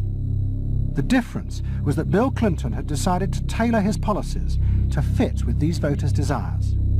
Above all, with their ferocious belief that they should only pay tax for things that benefited them, not for the welfare of others. I have no idea what percentage of my tax dollars go to welfare, but even if it's a minuscule percentage, you know, even if it's a quarter of a percent, you know, it's still too much for the people that are receiving these benefits that are basically non-productive. The Clinton team decided that to win, they had to promise tax cuts for these suburban voters. And they also used the focus groups throughout the campaign to check every appearance, speech and policy with them for their approval. What Clinton called the forgotten middle class became central figures in a new type of reactive politics. Candidates for the presidency in the United States had been prepackaged and designed for many, many years. What was new was an attempt to use very sophisticated or pseudo-sophisticated techniques to plumb the public psychology, to find out precisely what the desires of the individuals were, and then to come up with a candidate and a platform and images and words that exactly responded to those deep desires. This was packaging at a new level. This was polling at an extreme. I'm not going to raise taxes on the middle class. And the middle class needs a break. Government is in the way. It's taking more of your money and giving you less in return. In the name of the hard-working Americans who make up our forgotten middle class, I proudly accept your nomination for President of the United States. Stay focused. Talk about things that matter to people. You know? It's the economy, stupid. Okay? But Clinton's campaign team, led by James Carville and George Stephanopoulos, did not believe that they were capitulating to the selfish desires of the middle classes. Tax cuts were the price they had to pay to regain power. But once in power, they would still fulfill traditional democratic policies and help the poor who had been neglected under Reagan, above all with the reform of healthcare. They would pay for the tax cuts by cutting defence spending and increasing taxes on the very rich. In this way, they believed they were forging a coalition of the new and the old voters, both of whom could be satisfied. Probably for the first time in a generation tomorrow, we're going to win. And that means that more people are going to have better jobs, people are going to pay a little less for health care, get better care, and more kids are going to go to better schools. So thanks.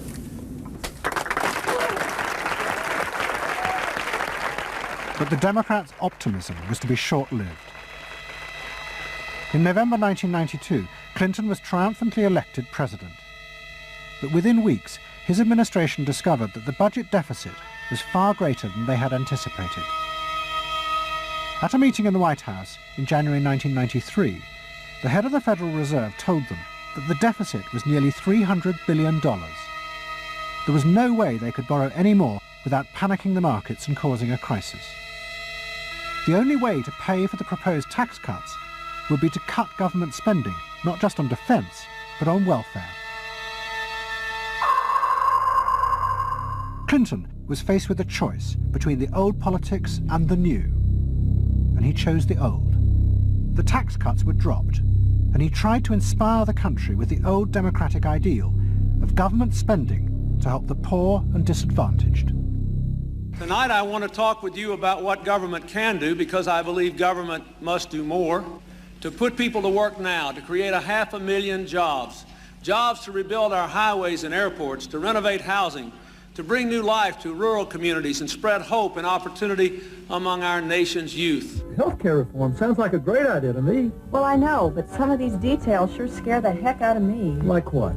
Well, like for... At the start of the Clinton administration, many of us, including, I believe, President Clinton himself, reverted back to an older tradition, tried to lift the public, to talk about genuine ideals beyond the individual. And that reform agenda being not only universal health care and child care and dealing with the widening inequalities in our society and homelessness, many things that many citizens, just particularly middle-income citizens, didn't want to deal with. But the suburban voters who had been promised tax cuts were not inspired by Bill Clinton's vision. They felt betrayed and wanted revenge. Their opportunity came in 1994 with the congressional elections. The Republicans, led by Newt Gingrich, promised huge tax cuts and to dismantle the welfare system. The voters who had defected to Clinton switched sides yet again, and the Republicans won both houses of Congress in a landslide. Well, I think it's a tremendous vote in favor of smaller government, lower taxes, and in a sense, a renewal of the Thatcher-Reagan tradition. And I think in that sense, it's pretty decisive. It means that the welfare state is going to be less hospitable for people who are not willing to take responsibility for their own situation. No question about it. I think today is the beginning of the end of the welfare state. For Clinton, it was a disaster. Faced with a hostile Congress, there was no way for him to get his reforms through. His personal popularity plummeted, and it seemed certain he would not be re-elected in 2 years' time. In desperation, and without telling his cabinet, Clinton turned for help to one of America's most ruthless political strategists, Dick Morris. What did he want you to do? Save his butt. Clinton was in serious trouble. He had lost the '94 election. He had lost control of Congress, and he hired me to come back and help save him.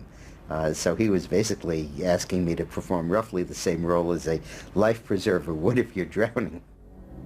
What Morris told Clinton was that to win re-election, he would have to transform the very nature of politics. The crucial swing voters in the suburbs now thought and behaved like consumers. The only way to win them back was to forget all ideology and instead turn politics into a form of consumer business.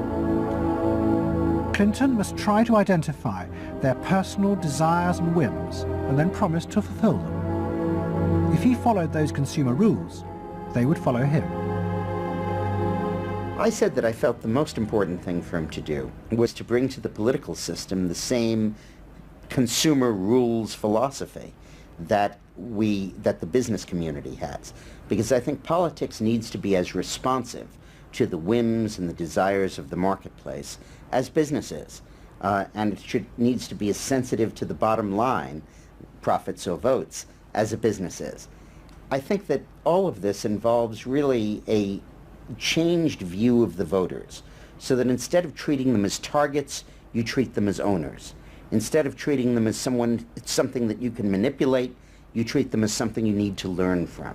And instead of feeling that you can stay in one place and you can manipulate the voters, you need to learn what they want and move yourself to accommodate it. To get inside the minds of the swing voters, Morris brought lifestyle marketing into politics for the first time. He went to one of America's most prominent market research firms called Penn & Schern and commissioned what they called a neuropersonality poll. It was a massive survey of hundreds of thousands of voters, but the only political questions it asked were to find out whether someone was a swing voter or not. All the other questions were intimate psychological ones, designed to see whether swing voters fell into identifiable psychological types. Well, we were asking people like, do you think you're the life of the party? Do you think when you see things that you like to have a list and organize them? Do you typically try to plan things ahead, or do you like to be more spontaneous? Where do you like to go? What sports do you like to play? What would you do with your spouse on a romantic weekend? So we were asking people some very personal questions about their own lives, to try to see were the kinds of people that were likely to change their vote also possessing of certain kinds of personality traits. And in fact they were. The neuropersonality poll allowed the Clinton team to segment swing voters into different lifestyle types. They were given names like pools and patios, or caps and gowns, who were urban intellectuals living in university towns. From this, the team could identify ways in which they could make individuals feel more secure in their chosen lifestyles, just as business had learned to do with products. Dick Morris called it small-bore politics, tiny details of people's lives and personal anxieties which politics had never even thought about or noticed before, but which now had become the key to winning power. It was an America that focused on day-to-day practical concerns. Should I wear seatbelts? Should I stop smoking? Should I wear a school uniform? Is my neighborhood being protected? It was not so much a new individualism as the social order as we had known it had broken down. So we got into people's heads, understood their psychology about lifestyle, about values, what they thought was important, what issues they wanted politicians, and particularly the president, to address. And these issues proved to be very, very different from what the conventional wisdom had suggested. As the election campaign began, Clinton revealed Morris's new approach to a shocked White House. All traditional policies were to be dropped.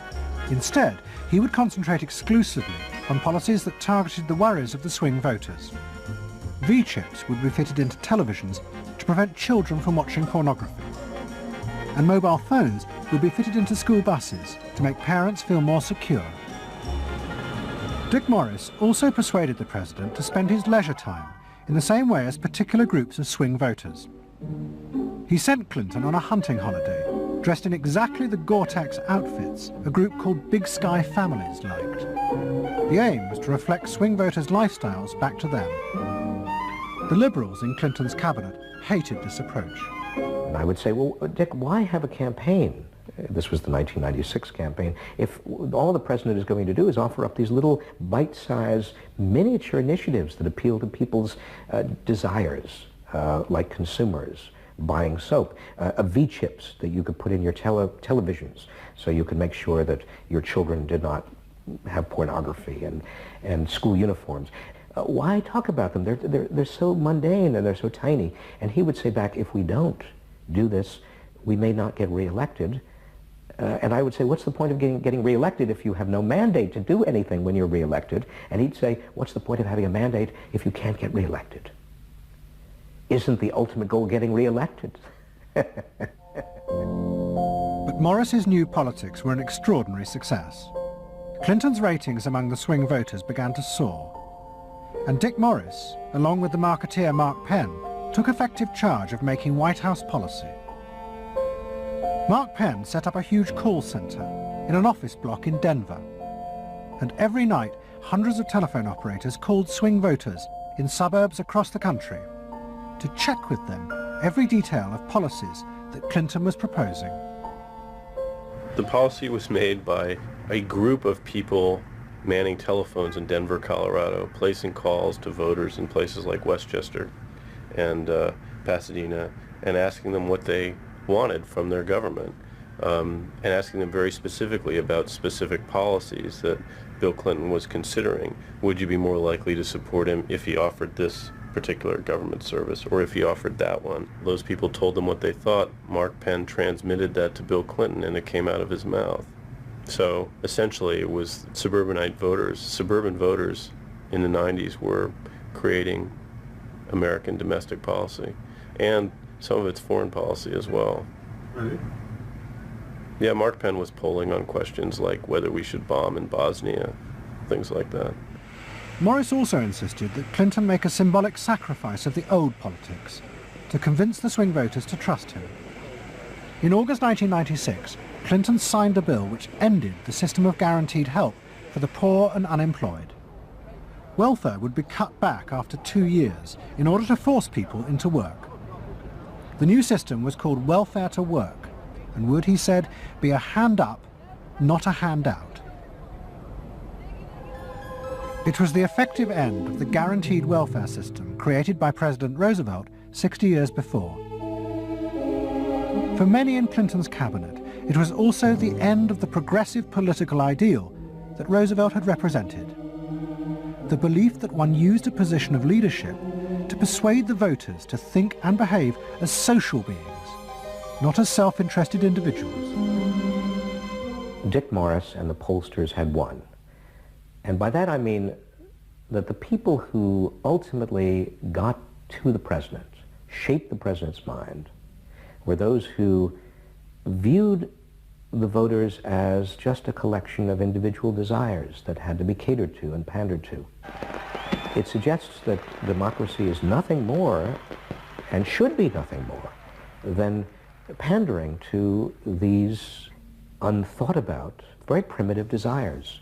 Primitive in the sense that they are not even necessarily conscious, just what people want in terms of satisfying themselves. And the same triumph of the politics of the self was about to happen in Britain too. In 1994, Tony Blair had become the leader of the Labour Party, and the reforming group centred around Peter Mandelson became all-powerful. Almost every night, Philip Gould ran focus groups with swing voters in the suburbs. But this time he was listened to, and the desires and the fears of the new aspirational classes became the central force shaping Labour Party policies.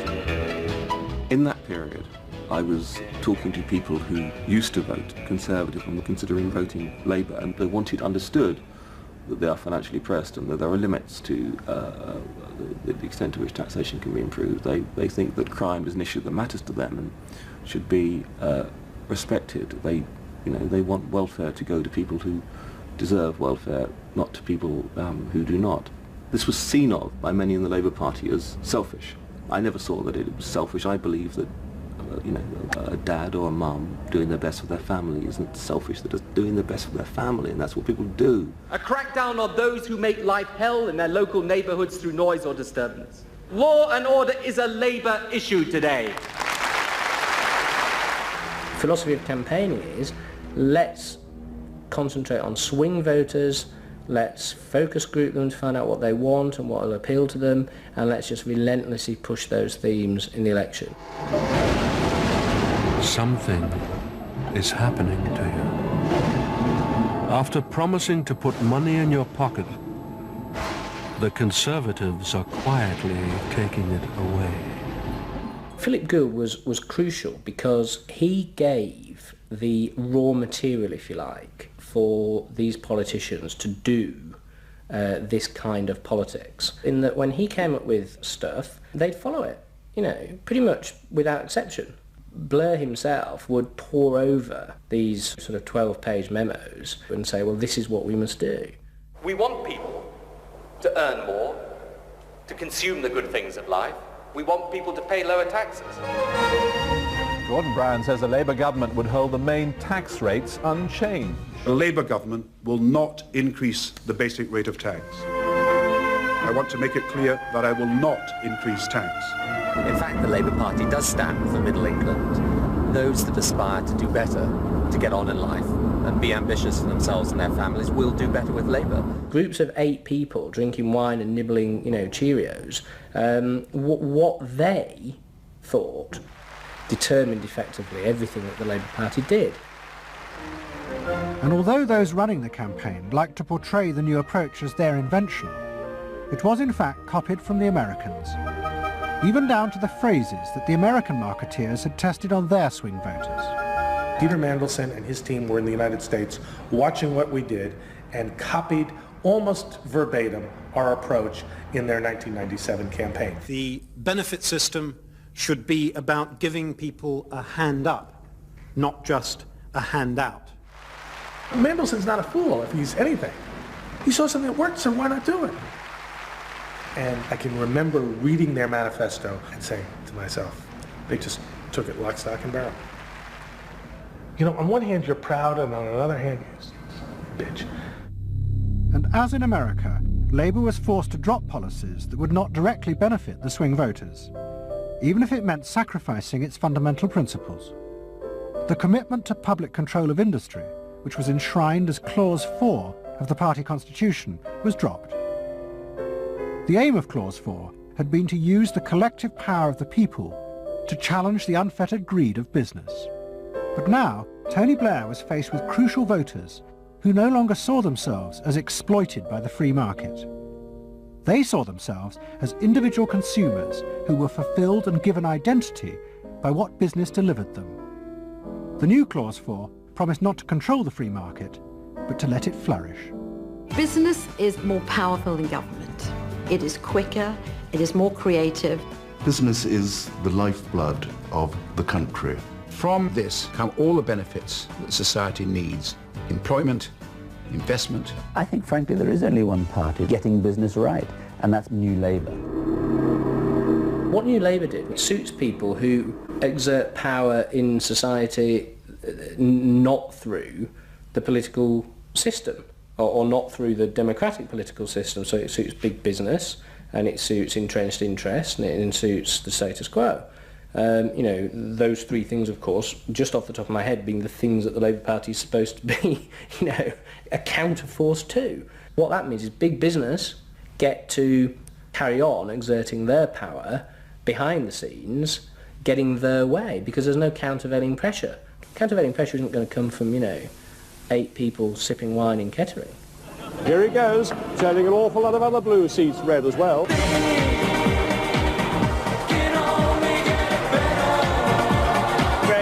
Very relieved and very exhilarated. But those who masterminded Labour's victory in 1997 saw it as a triumphant vindication of a new form of democracy. By understanding and fulfilling people's inner desires through the focus group, they were giving power to individuals, not treating them as faceless groups who were told by politicians what was good for them. I don't see the focus group as some marketing tool. I see the focus group as a way of hearing what the people have to say.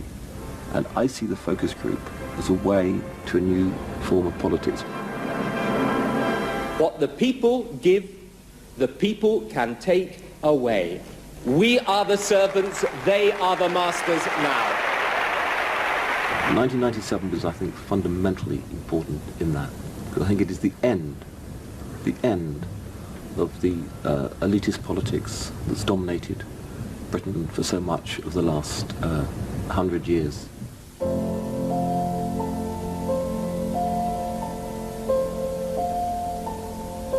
In 1939, Edward Bernays, Sigmund Freud's nephew, created a vision of a future world in which the consumer was king. It was at the World's Fair in New York, and Bernays called it Democracity. It was one of the earliest and most dramatic portrayals of a consumerist democracy, a society in which the needs and desires of individuals were read and fulfilled by business and the free market. The World's Fair created a spectacle in which all of these concerns were met, and they were met by Westinghouse and General Motors and the American Cash Register Company, and company after company presented itself as this sort of centerpiece of a society in which human desire and human want and human anxiety would all be responded to and would all be met purely through the free enterprise system. There was this sort of notion that the free market was something that was not guided by ideologies or by political power. It was something that simply was guided by the people's will. This was the model of democracy that both New Labour and the American Democrats had bought into in order to regain power. They had used techniques developed by business to read the desires of consumers, and they had accepted Bernays' claim that this was a better form of democracy. But in reality, the World's Fair had been an elaborate piece of propaganda designed by Bernays for his clients, the giant American corporations. Privately, Bernays did not believe that true democracy could ever work. He had been profoundly influenced in this by his uncle's theories of human nature. Freud believed that individuals were not driven by rational thought, but by primitive, unconscious desires and feelings. And Bernays believed that this meant it was too dangerous to let the masses ever have control over their own lives. And consumerism was a way of giving people the illusion of control, while allowing a responsible elite to continue managing society.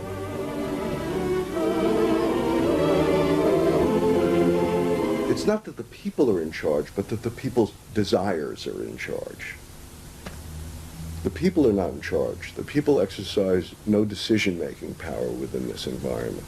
So democracy is reduced from something which assumes an active citizenry to something which now increasingly is predicated on the idea of the public as passive consumers, the public as people who essentially what you're delivering them are doggy treats.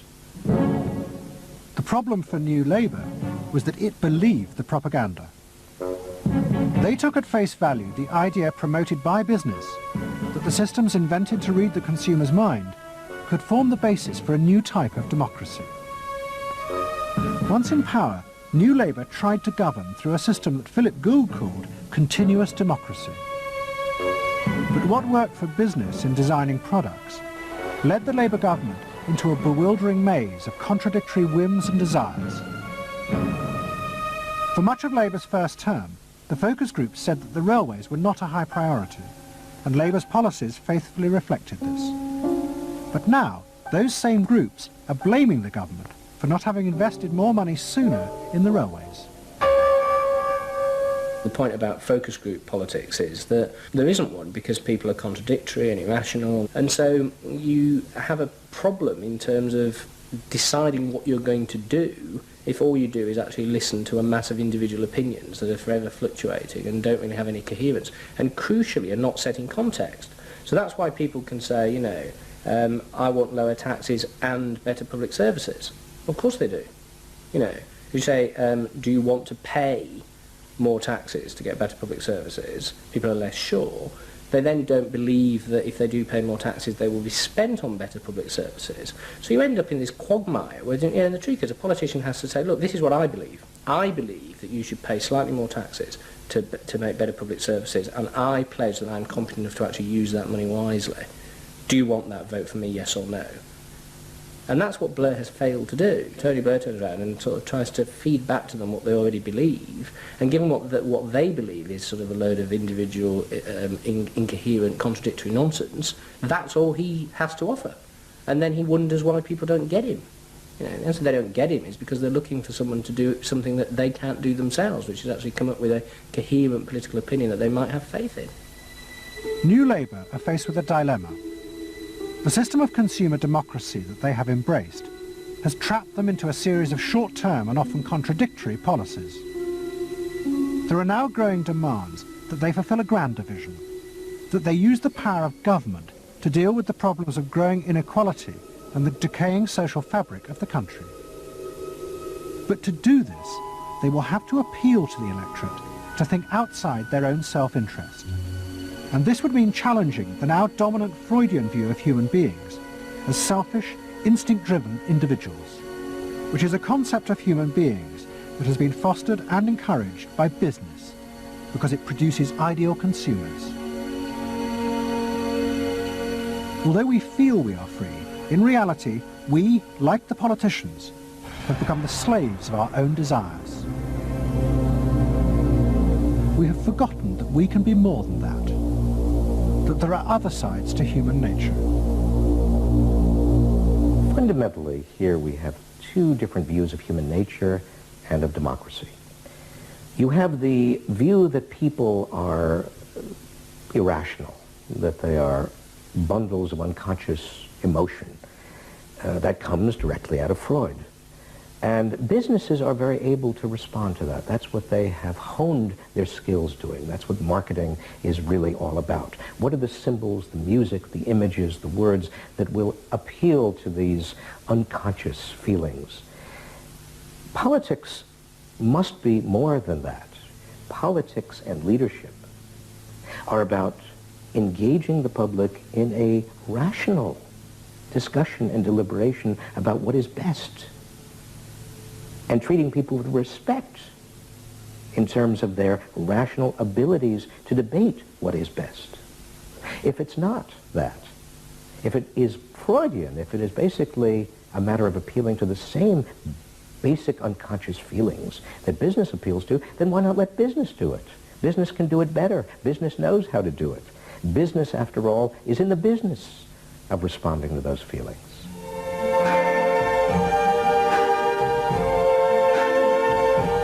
I see trees of green, red roses too. I see them bloom for me and you, and I think to myself,